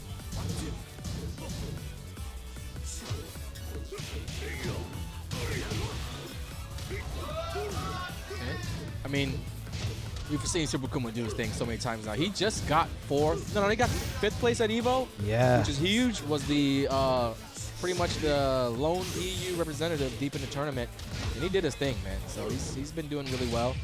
I know he would have liked to do better at versus fighting. Yeah, but he's back for another, some more. He's back. He's never gonna give up. He's always gonna keep pushing. Yeah, I think he's got max points as well, Anakin. You know, in the dojos maxed out? Yeah, the leaderboards and stuff. He's like on 800 or something silly. He's on some crazy amount. He wins too much. Yeah, he's been performing super well here. And, you know, I think all the EU guys want him to do good. You know, to gatekeep all of us in top 16 at the moment. Just take all those points. Doing really well here. You know, Super Akuma, very difficult. Down 3 into death. Super fast here. Not messing about, Super Akuma. 2 rounds straight. He's been using his meter along the way to close out these rounds, which is kind of the safe, reliable strat. I mean, you can kind of just use them liberally if you know that you're kind of favored. You just use them, get the job done. Another day at the office, right? Yeah, exactly. You more like want to save it and kind of strategize around it if your opponent's a little bit stronger, or if it's someone that you know you're going to have a tough time against. Might need it a little bit later. He's got a meter here. He might use it to close him around. Might not even need to. Oh my, nice. You see what just throws out the power crush there. Super quick, super dominant by Super Akuma. Not even 1 round there by Iben. And you know that, look at this, he's turning around, he's talking, he's having fun. Yeah, so is his opponent. I think that he's looking to see which stage he might go on. You know, it's a huge debate at the moment, you know, whether there should be stage select or random select. And I'm a big advocate for random select stage. You know, they made such, you know, nice stages on Tekken. You know, they're really good stuff. And it's sad to see, you know, just, you know, the same ones, you know, Infinite Azure and then you go back to, you know, for example, Brimstone and Fire, then back to Infinite and then back to Brimstone. You know, it just keeps rotating. Either Whereas that you can or see just like take away infinite stages. yeah. You know what I mean? Exactly. They've been around for a while, but yeah. It's the time of the walls now, bro. You know, the wall pressure. You need to deal with that. You know, the 50-50. I think there's a chance that could happen. If you, it looks like they're going in a direction where they want more action, right? They want more action. They want those closed spaces. Even if the stage is super large, eventually hitting the wall would be kind of nice. Yeah, exactly. They should just make a super, you know, large stage, or even, you know, the volcano stage as well is a very good idea. You know, have walls first. There were different sections of large stages. Like at the airport, you can start near the concourse. You can start under the planes. You can start all the way in the back where the runway is. So like it was all one stage, but you start different. You could choose version A, version B, version C. That was really cool. Yeah, some of the larger stages had different parts that you started in. I never played that game. I need to go. You never played it Tekken 4, right? Wow. Not even once. I've seen videos, man. Yeah. I think I was like what? It's 8 like years old when it came out. School because it's so long ago. It's like a history class. Damn, I'm old. And as we say that, you know, Iben there, he's got his supporters there at the front. Takes the 1 round. That's good. Maybe the infinite stage is working here. You may not even have to provide like Tekken advantages, more of just like personal, mental kind of things. You're more comfortable. Yeah, and Iben here. Combos. Oops.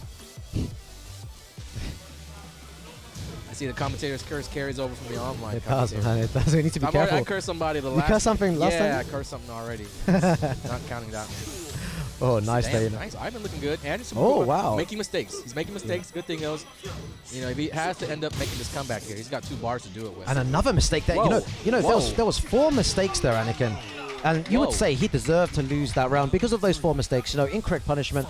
You know, threw a down jab when he didn't need to. Got low parry. You know, didn't get up corrected. Everything came to, you know, he deserved to lose that. You know, because of the amount of mistakes, man. I've been looking good. That last round to win it, he parried the second hit of double low jab. Yeah, he did. That was really good stuff. All the way over. Super Akuma, a little bit of frustration could be.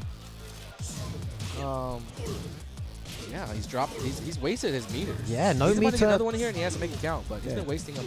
And Iben has been playing a lot better. Yeah, very patient there. You know, not pressing anything whatsoever. Doesn't punish that. You know, the range maybe and gets the down jab. You know, into big launcher here. Has no walls though. You know, with the walls it would have put him into a difficult situation. Rage Drive actually might win. You think so? Definitely now. Yeah. Oh, is that going to be dead? Wow, the crowd goes wild here. Yeah, they do. You know, they're supporting their boy here. Norway versus France. Got hyped for that. Like, they really don't want to see Akuma winning. Yeah, exactly. Who likes Akuma? Now, let's not start the Akuma debate, man. Who likes it? Yeah, who likes Akuma? Put a punch. I can't even see chat, so I don't know who wins, man. Don't do it, guys. Yeah. I don't think there's anyone.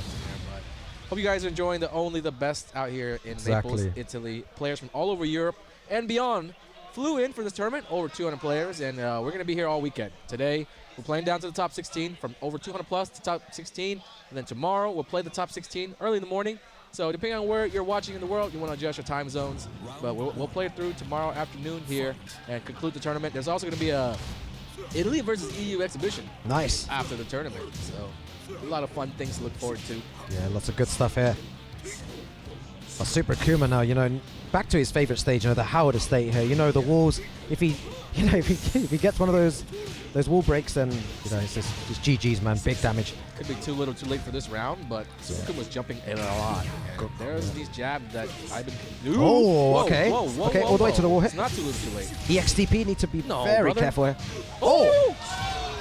Wow, okay, one round up. You know, the first time Yeah. that Iben's been in front, the Yes. crowd going crazy Super again. Kuma ducked right there, and I don't even think Iben was close enough to knock down on the down back 3 little mix-up that he has. And so Super Kuma ducking right there. Oh no, this is that dangerous position. Look where his back is right now. You know what yeah. Super Akuma's looking for? Needs to be very careful here, Iben. Just parry that low, man. It's coming. Yeah, it's coming. But when though, Anakin? Right now. Once he Oh, dashes there in, it is. That. Once he dashes Yeah. in, you parry it. You don't have to parry it any other time. Exactly. You just hold back. When he dashes in, you do a little fuzzy and you stand back up. Do you know, as you said that, and look at that. Oh my god, the damage. You know, 1 second later, he did the down 3 into basically all of that. You know, tech rolled. If he's got a meter and he's dashing in, you always want to be wary of it. Yeah, Akuma's, you know, feeling himself right now. Big damage, half bar. Power crush. Yeah, there's a lot of momentum. Yeah. Akuma has been winning a lot. Like, Oh, okay. But just like that, Okay. every time he's up, something like this will happen. Yeah. And he can steal the round. He can still, yeah. Oh my, Nah, yeah. that was not even close to being within range. Might have felt pressure to do that because he was making such a good run. He didn't really need to rush into it. He had the raise drive and everything. Yeah, one round away here. Super Akuma uses the meter. And he's building up his meter though right now. You He'll know, have look at another this. Big damage. Is he gonna go? Just goes for, you know, max damage there. No, nothing else. He always has a moment when he's about to lose the round, and it always ends up giving him a chance. Yeah. So gotta watch for the DP right here. And the jump. Gotta watch for both. Oh, and he jabs Nice. there. You know, that's something that I used to do, and it's gonna cost him as well. Oh my god, as I say that. Super Kuma. I mean, he's pretty much good money here. He's never gonna let this opportunity slip. Yeah. Very good stuff by Super Akuma there. You know, looked a bit iffy at times. Iben played very well. Can definitely, you know, take that into the losers bracket and do something, you know, with his Steve, because he did play very well there. Took him down to nearly the final round. But yeah, these stages are always so difficult. As you can see, the matches are super close. The Skytorrush versus Sephiblack as well was final round. So, you know, good stuff by Super Akuma there. Yeah, he doesn't look happy. He looks just Our top players here are not unbeatable at all, as we can see. Guys are getting pushed to the limit, man. Iben right there did a good job. Just didn't do so well with getting like rushed down at the beginning of the rounds. Like Super Kim would come in and get all these hits in before anything else would even happen. And just like that, you know, you're already the underdog and you're forced to play from behind. He's doing really good though. In those moments when he's behind, he's getting the parries, he's getting a random launcher or whatever. But if you can just avoid being in those shoes altogether, you would just win way more games, right? Yeah. Getting off to the good starts instead, so you don't have to make those comebacks. Yeah. I think next we're gonna see Arslan versus BlackKazama. You know, this is I would say a true test of, like, you know, can you deal with the EU style here? Okay. Like, you know, BlackKazama has an unorthodox playstyle. You know, very solid. But he will key charge. You know, he has these weird, you know, key charge setups. He has, you know, the special backdash he does sometimes. And you know, he plays Asuka much differently to, you know, maybe some of the players, you know, in Pakistan. But yeah, it's going to be a really, you know, interesting game to see if Arslan can deal with BlackKazama's style. And on the other hand, how much experience against a Zafina of this level does BlackKazama really have? Exactly. He plays a lot. I see him streaming a lot online in EU, but this is a different beast. I'm not sure how much training you'd have to do to prepare properly for someone like this, but depending on how long the brackets have been out for, that could help BlackKazama. You know, like being Arslan, you know, everybody's coming for you. You can prepare for all your tough opponents, the guys that have beaten you, but the guys along the way, they've got your name like on their list for a while. Definitely. Now. So they've been in practice mode. BlackKazama's been in practice mode, studying Zafina, studying Arslan's losses, his wins. So at the very least, he'll come. I think he'll be comfortable. In the matchup. Also, as well, you know, I think this could potentially be a top 16 qualifier. I know that Arslan has played quite a few games, and BlackKazama, you know, has played, I think, 3 or 4 potentially. Nice. Yeah. So yeah, guys, top 16 qualifier. I believe you said the top 16 will be at 10 a.m. tomorrow, UK time. Not UK time, Italian time. Yeah, it's gonna be sick. Right, let's see if the Spanish guys, you know, Let's are see. behind the guy here in BlackKazama. Let's see. As much as we all love Arslan, as much as respect we have, we just want to see. We just want to see the man bleed. Cause he's Yeah. God of Tekken. Can he bleed? Yeah. Can he lose out here? Over here in Can Europe, one- you know. can somebody whoop his ass one Yeah. time. He did win, you know, versus fight in here. You know, very strong performance there Yeah. in the finals against He got Joker. pushed there too. I saw that. He did. Yeah. Joker's in the house once again. Yeah. Joker, the Arslan killer. Is that what we call him now? He's the Arslan killer, man.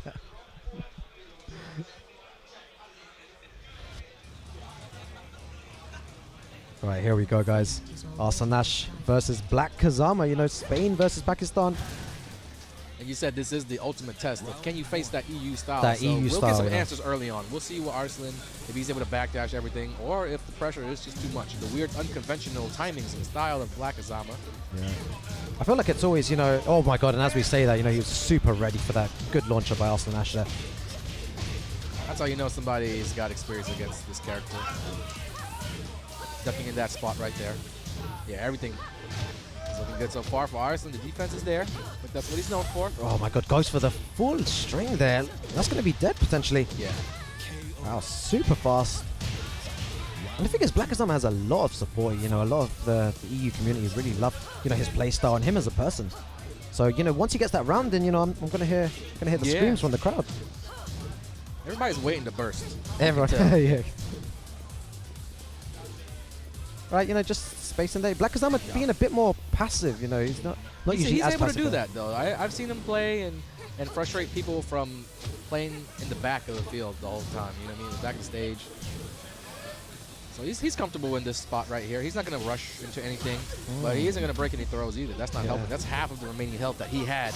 He didn't have that much to begin with. Yeah, and as you see, you know, it could be just slight nerves. You know, Yeah. Arslan 2 rounds up here, trying to make it into top 16 winners. We don't talk about it a lot, but when you fight the top players, you kind of feel, I don't know, it's like, call it, you know how they do Justin, what they call the Wong factor. The guy's real good, so you like make mistakes that you wouldn't make against other players just because that guy's so good. And exactly, just like that, you know, Arslan BlackKazama needs to think of a different style here of play. He needs to do something differently. Oh, he's eating And cake. he's eating He's eating cake? He's eating one of those pastries. What, that the they're selling here. Italian cakes? Right. I mean, Bode set it up. He has a vendor out here selling snacks. Like Oh top yeah, I tier forgot they said. Yeah, are they outside or? I was offered some treats, but I'm a professional commentator, so Yeah, so- I don't eat on the job. You know what I mean? Exactly. Not like some of these other guys walking around here. Arslan Arslan taking a eating bite on of the his. job.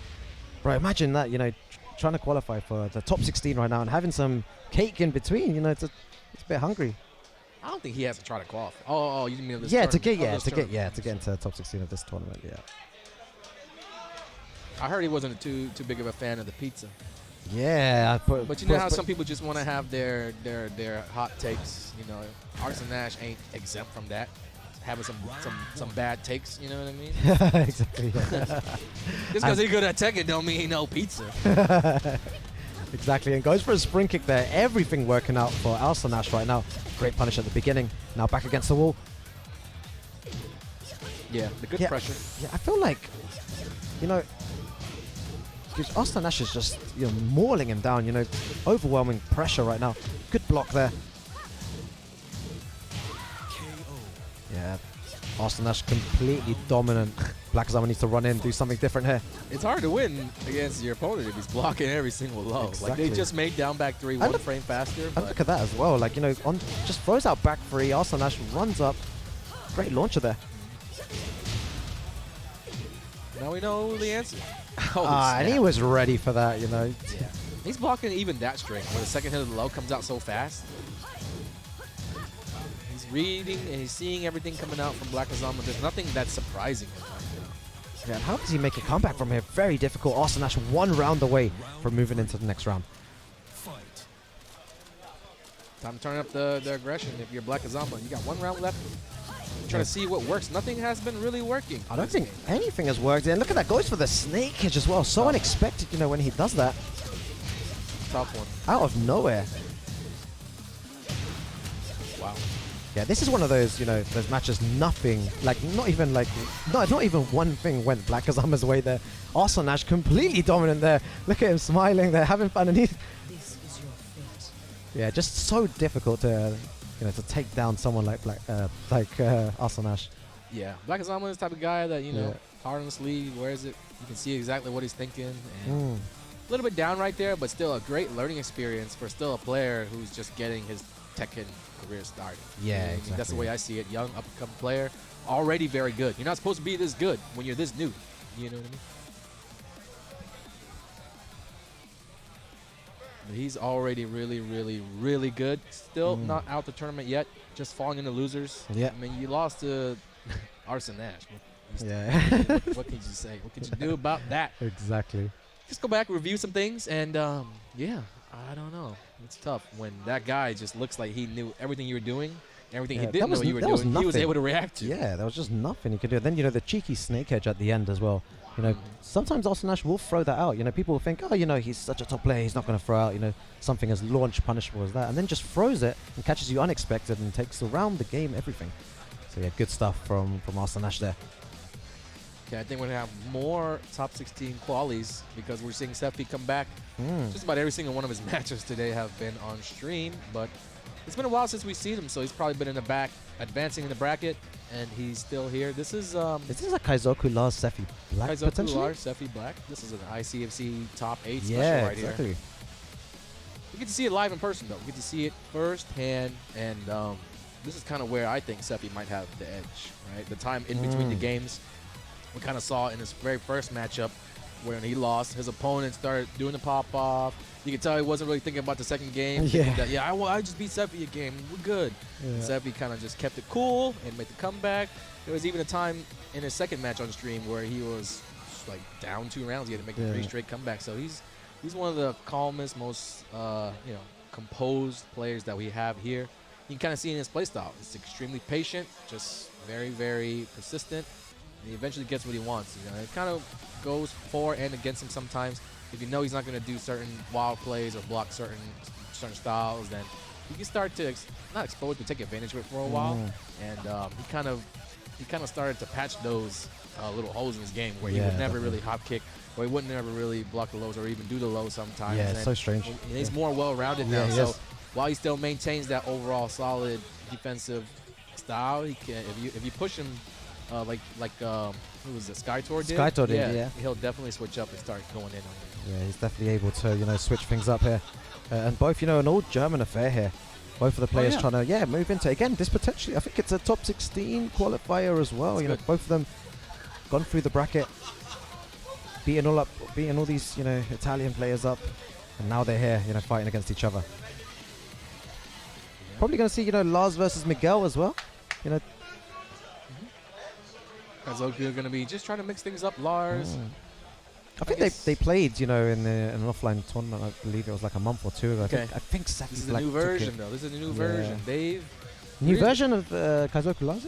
Oh, new version. New version. new version, updated. Yeah. I'm gonna stop, man. I'm gonna Anyways, get. I was about to talk about Lars changes. Last changes. I was about to say that Lars, new what's Lars got? 4-4-4-3, Yeah. that low kick out of the stance, that makes the wall crush property now. So Yeah. while that has always been that launch punishable low move, it's also been that, damn, I don't want to get hit with that low move because it's strong as hell move. Yeah. And now to top it all off, if he does it by the wall, you get wall crushed now. Wall crushed. Yeah. It's a strong move now. Something else to think about. When your back's against the wall against Lars, because the rule was, you don't really duck against Lars. He hasn't got many dangerous lows. Maybe counter hit low maybe here and there, but if you're not pressing anything, it's just going to be small chip damage. But now at the wall, you've got so much to think about. 2 of those, and that's a lot of life already there. And then you duck, you risk getting that, the wall splat or wall bounce there into 50-60%. I think that your bar. instantly becomes his scariest low Yeah, to it use does. by the wall, because what I'd imagine will happen is you get wall crush if he lands it, and he has enough frames to do another one of those entries does, again. yeah, and 'cause he'll create be the a same plus- situation. And it's just an Exactly. infinite where somebody, you can eventually launch him, but he's going to be mixing you up, and you might get wall stunned. There will be no walls in the first game here. KaizoKulars versus Sephi, Germany versus Germany, to make it out into the top 16 of our first wave of pools. Top 16 is, of course, tomorrow morning. bright and early tomorrow morning. I believe at 10 a.m. 10 a.m. Yeah. I think so. I'm not sure. Nice parry. Yeah, nice there. You know, all Sephiblack right now. Be way more confident in your low parries and your defense when you know you're playing offline. No excuses Yeah, exactly. here. No ping. You know, Sephiblack 1 round up already against KaizoKulars. Very, very quick round, establishing dominance straight away. You know, very small here. You know, jab, down forward 1, down forward 1. Just Yeah. I think he knows that Kaizoku, when he's blocking, he might just start to randomly duck or try to guess your decisions. So if he just plays it safe the whole time, he can start to wear his opponent down and not really take the risks. yeah, I feel like there's, you know, zero risk being taken by Sephiblack right now, and gets a nice magic for there. Yeah, that was perfectly timed on the right kick. Went up, waited, and then once KaizoKulars recognized that Sephi's waiting, like he throws out an attack, but damn, you're eating a kick already. I think this is, you know, some of the best players in the world. You know, they take very minimal risk and get high reward for what they do. And that's what Sephiblack's doing, man. Look, again, just really nothing that's too unsafe here. Nothing for KaizoKulars to kind of work with. Yeah. You can see every time they kind of stare each other down up close, Sephi might throw out that magic 4, he might throw out that back one. He's trying to catch Kaizoku, you know, thinking that it's a good time to attack with his super fast counter hit fishy one. And then he's, you know, doing, of course, the down 4-1s. He's doing down 4-4 if he thinks the opponent's going to sidestep. Everything's covered by some of these pokes. Yeah, how does KaizoKulars come back from this again? Look at that. Now it's starting to take a slightly more risk here. Gotta turn it on. Could be too late, though. No, it ain't never too late to activate it. Yeah. Okay. I don't know, man. He's sitting back too much. You see that meme where the guy's sitting back? Yeah, I think it's, I don't know. and When he I play, starts you know, to when I play serious. Tekken, I kind of sit forward a bit. Like I don't sit back on the chair. Yeah, I sit like I sit like a tiny bit forward when I'm playing. So I don't know, like that, like Sephi's sitting forward, and KaizoKulars is, you know, he's slouching backwards, you know.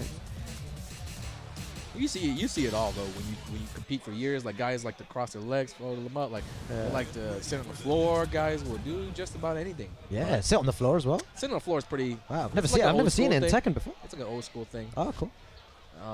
Haven't really seen it as much in Tekken, but I know some of the guys that. Okay, so basically, I think it comes from like the old school Marvel 2 days. Those guys usually like to sit on the floor and play, and then a lot of those old heads do it. But I'm just bringing it up here. Yeah. I don't think I've ever seen it in Tekken 7. I haven't seen it. You know, I've never seen it in Tekken 7, man. But I'm sure, like, you know, there are people, like you said, different games that would do that. Yeah.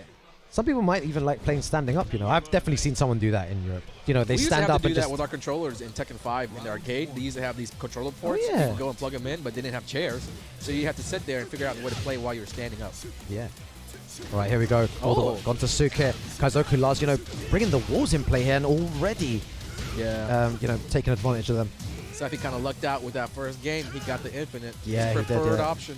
And the thing here is, you know, Sephi will want to win this, but if he doesn't for some reason, then, you know, straight to the infinite. And KaizoKulars, using the wall on 2 occasions there, manages to close out that round. Right, Sephiblack just poking again.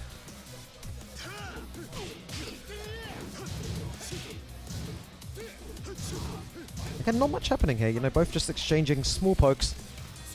I feel like KaizoKulars really needs to, again, you know, take advantage of those walls. Probably going to take him all the way here. It's all Kaizoku so far. It is. When the walls came into play. Bro, it's the game's just changed now, you know. Yeah. I don't know, he feels more Cannot comfortable escape. here. You know, the aggression as well has changed, you know, more lows here. A bit too aggressive there. Hop kick out of nowhere. It's all good. Is it? It's still all good Is for it now. good? Is For it still now, good? for now. Now is it still good? Do something, bro. Low jab. Or low kick. No. No. See what I mean? man. All of a sudden, you know, it took 10 seconds there. KaizoKulars, he had so much control. You know, I just gave it all away. And You can tell Sephiblack, he was rushing. yeah, he was there. You want to be the first one to, you know, finish your assignment. You Oh, rush and as he through it. does that, you know, overextends there, Sephiblack. Great whiff punish there. Sephi's got the lead now in this game. Just like that. Side wall, can he convert? No, the wall was too... Oh, you know what he's looking for here? Yeah, looking for any counter hit. When your opponent's poking you down like this, something that could be your best friend on these low jabs, but we're just not really seeing it from Kaizoku. You do have to know which moments you can throw it out. But it could be helping him out, when, especially when like Sephi does these down 4-1s, these mid moves, like, and he's going into more attacks, Oh, magic jabbing 4 you there. down. No, drops the combo there with the magic 4. one round away. You know, Sephiblack again in control. You know, KaizoKulars started so well on Suk. You know, being super aggressive, using those walls, not giving Sephiblack any space to breathe. But right now, you know, this is Sephi's game. You know, Sephi is in control. From Sephi. Yeah. He's waiting. You know, he got caught with a couple mids and he didn't change his game plan. There, he earns himself a good low berry. Look at the damage as well. He's in position to kill here. Oh. Yeah, he might give up a lot of lows. The Yeah, the mids could kill him at this point. And fourth, you know what? Yeah, good stuff there by, you know, Sephiblack there. KaizoKulars goes for 4 lows, you know, goes for 3 and they hit, and the 4th one Sephiblack was ready for, you know, didn't take it. Yeah, KaizoKulars moves into that loser's bracket. Sephiblack will play tomorrow, you know, in that top 16. Looks like he studied his opponent really well. Just like recalled all the times they played, all the information, figured out a good game plan to beat him. Just that lockdown style is working on the guys who want to be aggressive because they're itching to start up. They don't care if it's their turn or not. Like they're just gonna go when they feel like going. And we just sticking with the frame traps and everything like that, keeping them in check. You're not only keeping it low risk, but you're playing it, you know, to their disadvantage. Yeah, exactly. I feel like our pause is starting soon as well. You know, it's coming up to that time. It's nearly time for us to play as well, and you know, I hope everyone at home has been enjoying some good Tekken today. You know, a lot of the top European players here in attendance. You know, you also have yourself, you know, Arslan as well in the building, so a lot of more exciting matches to come your way, guys. Yeah. Well, we're taking loan up the next match. I'm gonna give us quick shouts out to our sponsors at Brook. You guys didn't know Brook's making the fastest PCB arcade sticks. Yep. Everybody's got a Brook PCB in their stick these days. You know, they're compatible with all the gaming consoles, including the PS5. So, you know, you guys want to check them out, definitely check out the Brook Arcade PCB. They got different colors and keyboards and stuff like that too. Yeah, some pretty nice stuff. Nice. I think I have one in the current stick that I'm using. I'm not very technical with like the parts and stuff. Yeah. But I noticed that little piece because like that's kind of what all the main stick guys talk about. Oh, you gotta have the Brook. You gotta have the Brook. You gotta have the Brook. Yeah. Shout out to Tenno for putting on the production, man. Exactly, That's yeah. why I'm out here. You know, I'm commentating my first commentary gig. Dude. I feel like Spag out here, man. Ladies and lads. You know what I'm saying? Bro? It's probably chilling, relaxing somewhere. You know, having some of that good food here. You know, they have the best pizzas in the world here in Italy. You know, it's you know, opinion based. You know, but I do believe they do have, you know, some of the best food in the world. But you know, according to Arslan, you know, like you said earlier, he wasn't very happy. He wasn't experienced it, and he was like, you know, bad opinion. You know, but some people believe, everything Arslan says is right, though, right? He's a very unique person, so of course he's gonna have bad opinions. I'm just kidding. Pretty cool, man. Pretty fun stuff out here commentating. Tasty Steve is here too, so he'll be on the mic a little bit later. You know, they like to save him for last. I like save him for the good stuff. So best believe he'll be over top 8. We're gonna be playing shortly. Very shortly, yeah. I think there's potentially going to be they're wrapping up. Yeah, I think they're wrapping, or maybe they're going to carry it on, but we'll switch out, I think. This looks like is that RogerMaxis and KWIS? Yeah, it could be, and if that is the case, then it's a tough one for sure. RogerMaxis is a very, very, you know, strong Italian player, but we all know KWIS, you know, from his commentary skills and his, you know, he plays a mean Hwoarang as well. Yeah.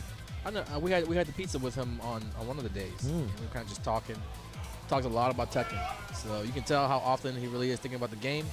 He said that he hadn't really been competing online as much. He's not as much of a fan of online as he is the in-person stuff. And he's made it this far in the tournament.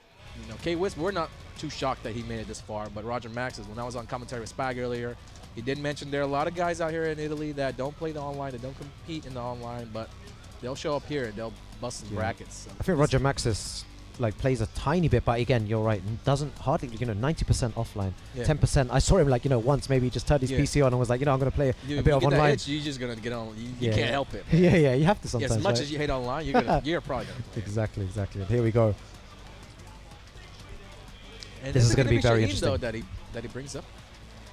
Yeah, it could be Shaheen. Yeah, I think Shaheen's is like from what I know, that's the character that I've seen him, you know, use the most there. But you know, potential could have some sides. Could have some sides. You know. Probably go for the Shaheen this time. You know, it's a very serious match here, and we have KWIS hovering on the Feng. Oh yeah. Yeah, you know, he's teasing everyone. You know, hovering like, is always funny. Yeah. Like, nobody cares, buddy. Just pick your. Nobody's paying attention to you who you're hovering over. I think when like, you know, someone like, you know, JDCR and I've seen them do it. I've seen them like hover, and then people people, you know, screaming in the crowd. You know you only play one character, bro. Stop it. Yo, I'm about to pick Lars. Sure, buddy. Just gonna hop through all the characters, and there we have. Look, you got the guys in the house. So, you know, Tasty Steve flying down all the way he from was the over US. there, like kissing the babies and shaking the hands. Yeah, exactly. Back there, you know. All right, here we go, guys. RogerMaxis from Italy versus KWIS. Yeah. You know, us guys, we have to travel, you know, a long way, a nice 3-4 hours to get here to Italy. You know, RogerMaxis round the corner here.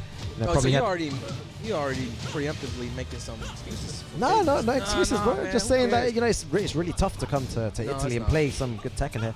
But KWIS on the front foot here. Oh, the pressure. Looking at him. And that means he's not afraid of RogerMaxis potentially throwing out like any hop kick or any panic move. Yeah. He's staying in his face so that like he wants him to do it later on, probably. Yeah, good stuff there, KWIS. A nice quick round. Always important to take that first round, you know, give you a bit of leeway, a bit more confidence in the game. Hey. Yeah, good low parry. Oh, that doesn't get the, you know, the full combo there. And he mistimed that low kick getting up. But so far, looks like he's able to match KWIS's pace. Yep. The timings and everything like that. He's not like getting Oh wow, like just out of nowhere. outplayed, just outclassed, not one bit. He's gonna tie it up here. Yeah, I think it's very difficult as well. We don't have many Shaheen players. Look at the way he's sitting with the controller on. He's got his legs. Yeah, legs. over the other. Oh yeah, that's, one leg cross. I would never play like that. But everyone's got their own way of playing here. 1-1. You're right. Something very interesting you said, Anakin, about the speed of the game. You know, RogerMaxis is keeping up. You know, with KWIS here, they're both playing at exactly the same tempo. Well, Hwoarang, it's a little harder to keep up if you don't have the experience because he goes from stance to stance, from flamingo. Many decisions are happening. Like right there was like a lot of different things. There's a window to jab, for example. But if you're just getting caught in these moments, holding back, like KWIS is gonna notice, and he's gonna start to open you up. But he's mixing it up on defense as well. So that's what I meant by he's able to keep up with the pace. But right here, KWIS just turned it up a little bit more pressure at that round. Yeah, good stuff there. Oh, goes for the hell sweep there. RogerMaxis not ducking. Oh, he ducked, but you know, was that at a range where if he did the slide, you know, he would have blocked it as well. So, you know, good space awareness there from KWIS. And KWIS, he likes to go for a spontaneous skyrockets because he can do it. He's really good at executing. It's safe now. There it is again. He just tried it. What's RogerMaxis looking for here? He's got raise drive, so he can connect with the small down back 2 poke. It leads into a combo. Oh yeah, bit too many lows there. Like KWIS ready for that. Does the low parry there. Takes the first game. I feel like he had a sense, he had a read, you know, after the 1 or 2 down threes, you know, he kind of thought, this is the only way that RogerMaxis can really break me down right now. He went for a third one. KWIS really ready for that. Great low parry. Takes the game. People like to do that low move, their high crushing low moves after jab, because when you jab, your opponent might jab back. And that's like one of the more common times that you're gonna see a low like down 3 come out from Shaheen. So all KWIS had to do was just tap it after blocking the jab. You know, it's not like he's gonna do a jab and then do a hop kick. He didn't really have any reason to do that kind of thing. So as I know you're probably gonna do this, so I'm gonna do this, and it's probably gonna work. That's just how it goes sometimes. RogerMaxis might be getting, you know, download a little bit here. Yeah, it's not looking good right now. KWIS is playing super good right now. It looks nice. Down 4-2 to start things off. Going to be huge damage. Potentially wall here as well. Oh, didn't want the extra hits. He wanted the perfect Oki situation. That was a big chunk of health gone. No grab breaks. 2 grabs. Yeah. Free damage after grabs too. Free round for KWIS. Yeah, it's looking very good for KWIS right now. 1 round away from moving on here. He's going for the kill. He's going for the juggler. He's going for big opportunities only. When you're up so much, you can do whatever you want. Yeah, exactly. You have so much, you know, even if you lose this round, it's like, you know, at least I tried, you know. Yeah. Goes for a duck there. Doesn't work. Big damage. Haven't really seen a single slide attempt. Maybe it was blocked, but you know that shouldn't deter you from going for it. It is a big part of Shaheen's strategy. Yep. Side wall in the way. Oh, my what was that? goodness. Yeah. RogerMaxis not ready for some of these whiffs. Took it too hard. Oh my god, you know, KWIS Advantage twitch stuck in KWIS. there as well. Nice side step, but nothing. Oh my god, and RogerMaxis out of nowhere there. Takes that 1 round. Surviving. Yeah. You know, Surviving. sometimes you feel it, you know, someone's just hanging on by a thread. You know, KWIS is playing super well right now. Definitely right there, KWIS has so many opportunities to kill. That was a really good step by RogerMaxis. You know, maybe could have got a bit more and catches him with a mix-up. You know, the game is starting to change, Anakin. It is. know, when you get that feeling of I should already be dead by now, you really can play more loose and not worry about losing. Because you feel like you've already might have been able to lose. This is kind of what RogerMaxis might feel like. Final mix-up. Final mix-up. Oh, and goes for the sweep. You know, K was there, not scared. Sometimes you need to go, you know, and take that big risk. It's 50-50 there, you know. If he gets it blocked, he dies. But if he hits it, he wins, and that's what K has done here. You know, congratulations to him. But RogerMaxis is not out yet. He will be playing in that losers bracket. I feel like he was just starting to get things He together. was starting, yeah, the momentum was starting to shift, and it's really important, you know, when you do feel that momentum shift, you need to shut it down as quickly as possible, and that's what Chaos has done there. That was good. So I think that might have been the top 16. Top 16 qualifier, I think, as well, yeah. Qualifier match. Winner side, of course. Yeah. We've also got a whole losers Oh, bracket bro, yeah. working out, and a lot of the top really strong players that we've seen lose, like the KaizoKulars, RogerMaxis, BlackKazama. They're in there. They're trying to get that last ticket out into the top 16. If you guys are just tuning in, welcome. This is only the best 4. We're out here in Naples, Italy. This is one of the first open major tournaments in EU since the pandemic. It was the last tournament, open major before the pandemic. Yeah. And it's good to be back here. This is a ballroom full of hungry Tekken players. Smash Brothers just wrapped up next to us. That was super duper hype. Yeah, loads of noise there. If you guys are a Tekken fan, it's going to be top-notch Tekken action for the entire weekend. This is a Dojo Prime. There's 2 more pools coming as well, you know? Yeah, that was only like, you know, wave 1. You know, you have 2 pools of such amazing players, and you know, now we're going into, you know, pool 3 and 4. There's probably going to be, oh my god, and this match coming up now is going to be... Who's the other guy? Yeah, it's going to be good. I don't know who the other This player guy, Ducky.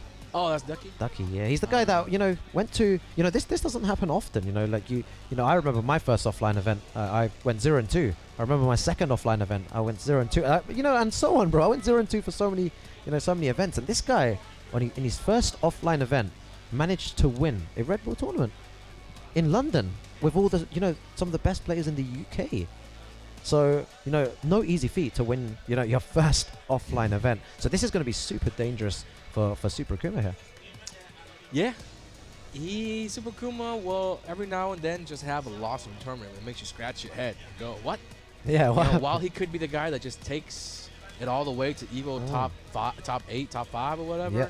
Could come out of nowhere and win the whole Masters tournament. He could just mess around losing pools to somebody. Anybody, yeah. anybody, you know? Yeah. He's been on both sides of it, and I feel like if that's happened to you before, like, you definitely think about that when you're in pools. You're like, man, I be doing this. I hope I don't do it today. Yeah. But especially when you get to this part of the tournament, definitely top players. Should be a lot of players. yeah, a lot of strong players. Which Super Akuma are we gonna get? And I remember the last one. It was kind of shaky. I can't remember who we played last, but oh, it was the I think it's the Steve player, right? His name was, the Iben. I think his name was Iben. from Norway. Yes, he yes. gave him a run for his money, and they evened it out 1-1, and then went to that Howard Estate where Super Akuma took advantage. You know, it's one of his favorite stages. Definitely does play a part. So you know, things happen here and there, and it could be a completely different match. That last one. All about decisions. You know, these micro decisions that you make in order to win the match. But here we are. You know, Super Akuma made the right decisions against Steve player, and here we go. Ducky from the UK versus Super Akuma from France. Cool. Nice little mix of players. You know, it really goes to show that everybody showed up to this one. Dojo Prime event on the tour, worth so many points. If you win this one, you're pretty much in the top 16 or whatever of the EU West. Yeah, exactly. You're right. Takes a lot of weight off your shoulders. If you're kind of towards the end of the leaderboards, you're 13th, 14th, 15th, 16th. Okay, we're just getting word that a couple more minutes. Ducky is going to desync from another station. Forgot to desync. This is like probably one of his first offline tournaments. Yeah, this is. I mean, it's second or something. Yeah, probably his second. If you guys didn't desync his pad from the PS1. So what'll happen if you guys don't know or don't go to tournaments is you'll plug in your PlayStation pad into a setup. You play your match, and if you forget to desync, you might be standing off to the side somewhere with your controller in your hand, and you accidentally press that home button. Yeah. Little do you know, pressing that home button actually interrupts and home button potentially somebody's tournament match. Exactly. And let's say they're in a heated moment, and you just get it's so bad. You know, it's one of the worst feelings ever when that happens, because you're like, you could be winning, and then someone presses that, and then you're like, whoa, all momentum just drained. And that's there's no bad intentions on the part of the guy that forgot, but it's more of just like kind of an etiquette thing. You just want to make sure you do it, and then you don't have to worry about ruining someone's match. There have been times I've probably done that at least once, where like I forgot to desync and anything like that. But and also if you want to avoid that happening to you when you sit down, a little piece of advice is to do it yourself. Yeah. Desync all the controllers from the PlayStation. There's a way to do it and everything, and that'll definitely make a very more smooth tournament experience for you, because it happens more times than you think. Like, just because you watch the matches on stream and it never happens doesn't mean that guys aren't getting screwed over in pools. Yeah, exactly. Nice of them to go do that. Ducky going to desync, and now he's setting up now. Super Kuma's wired. That hitbox. Yeah, you know that hitbox. Yeah, the good stuff there. Yeah, a lot of people looking forward to what Super Kuma kind of moves he's going to make when Tekken 8 comes out, what kind of characters he's going to play. Super interesting, because if Akuma isn't in the next Tekken game, then like what character is he going to pick? Let's Who does he want to play? Will he still be in the next Tekken game? Yeah. Will he still win? Like the question is on everyone's mind. Like he's a winner now. Like he's absolutely dominating everyone. But you can't question his knowledge and whiff punishment in certain situations. A lot of people will say like he's just using Akuma, blah blah blah. But when you watch him play, like just watch very closely, he's putting you in really awkward situations. He's backdashing and then whiff punishing you super hard for your mistakes. His knowledge, and you can't get away with doing strings and stuff. He's got good option selects for certain moves.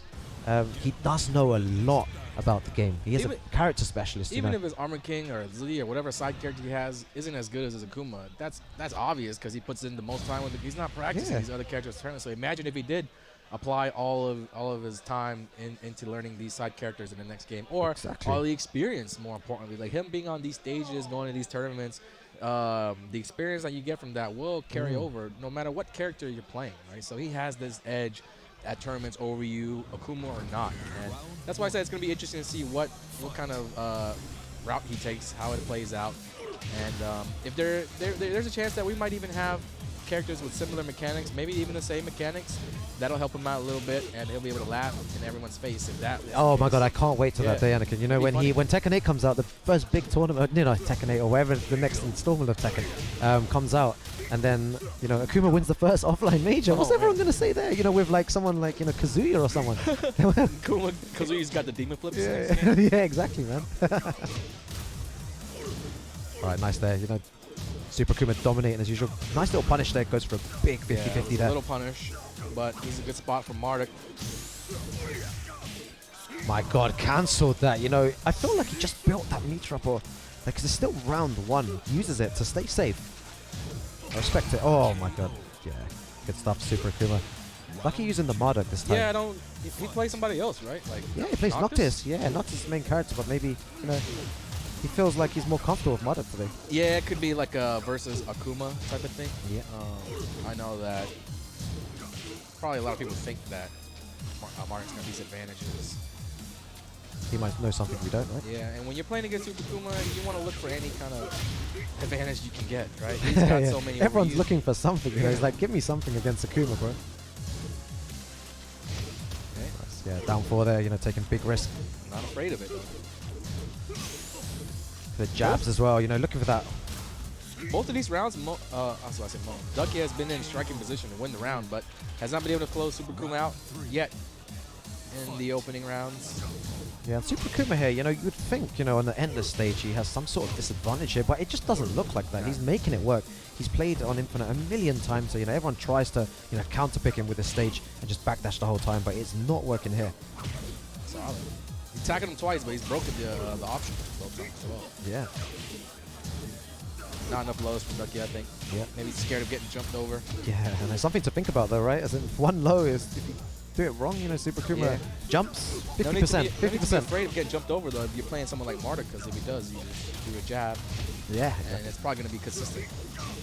And he tried it. Yeah, that's the one thing I lose to. He tried it there. Look at that, just absolute dominance by Super Akuma. Yeah. The advice from anything there was to jab it out. What happened? Yeah. And what happens? He just got hit. But that's, I think, one of the options that you can't really, press anything in that situation because it's so quick that, Super Akuma knew like he's going to try and anti-Emi here, and it just didn't work out. So, good stuff there. They're both, having fun there, and you're allowed to have at least one coach. I know the Tekken World Tour rules. Okay. One coach, and that's K was there giving him some advice. Cool. K-Wiz want to see his friend Yeah. join him in the top 16. Yeah, exactly. Maybe he's even Fellow UK invested fans. in this match because he plays winner or something like that. He's Oh, like, "Man, I you don't know wanna those play ones, yeah. Super." Those guys have been going at it on ICFC. I haven't been on Wednesdays with you guys, but I've been seeing the results. Like, it's pretty much been K-Wiz and Super Kuma, right? Both dominating. Yeah, I think Yeah. K-Wiz won like 2 ICFCs in a row. K-Wiz kind of hot right Yeah, now. yeah. He's kind of Yeah. streaking. Yeah. He's I doing think this is well. both online and offline as well. You know, playing well here, not losing yet, and Yeah. you know, doing very well online as well.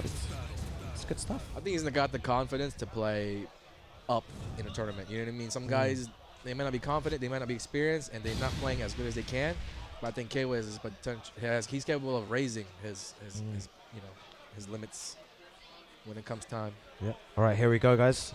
Got opts for the Noctis here, and this is maybe what he should have gone for at the beginning, right? Round 1. Fight. That Marduk was just doomed to fail from the start, man. Yeah. Nice there, really good down forward too by Ducky, you know, taking a bit of life here.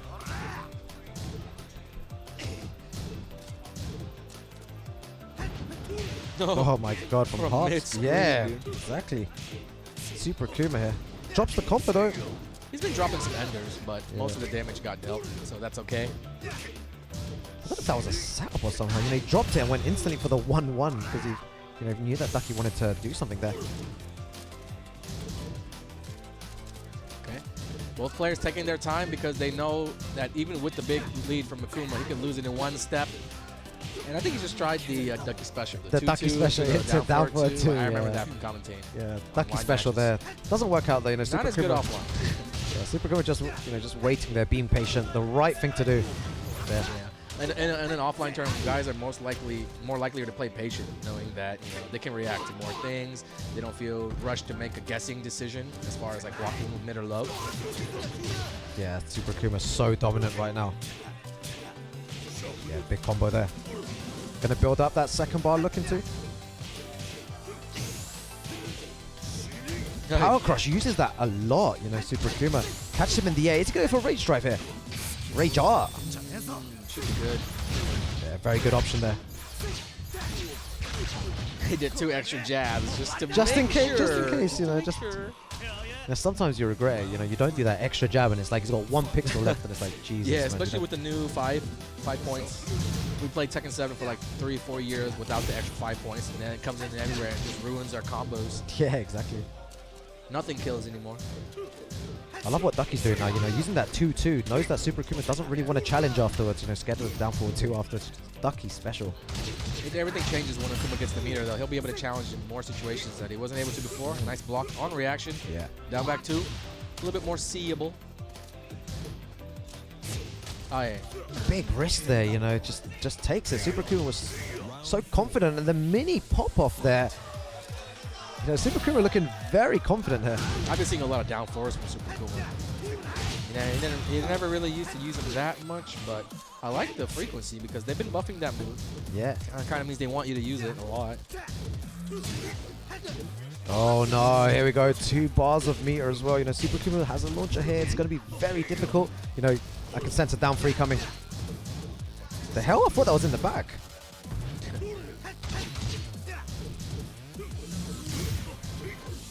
Oh my god. Look at, oh my god. What the hell? Rage driving coming. This round, though. Oh, he gosh. could. Wow. He could. A little small from Super Akuma. He knows that, you know, that's what he goes for. Exactly. He's even talking to Ducky right now, probably saying, like, yeah, you know, Yeah. trying to get him let his guard down.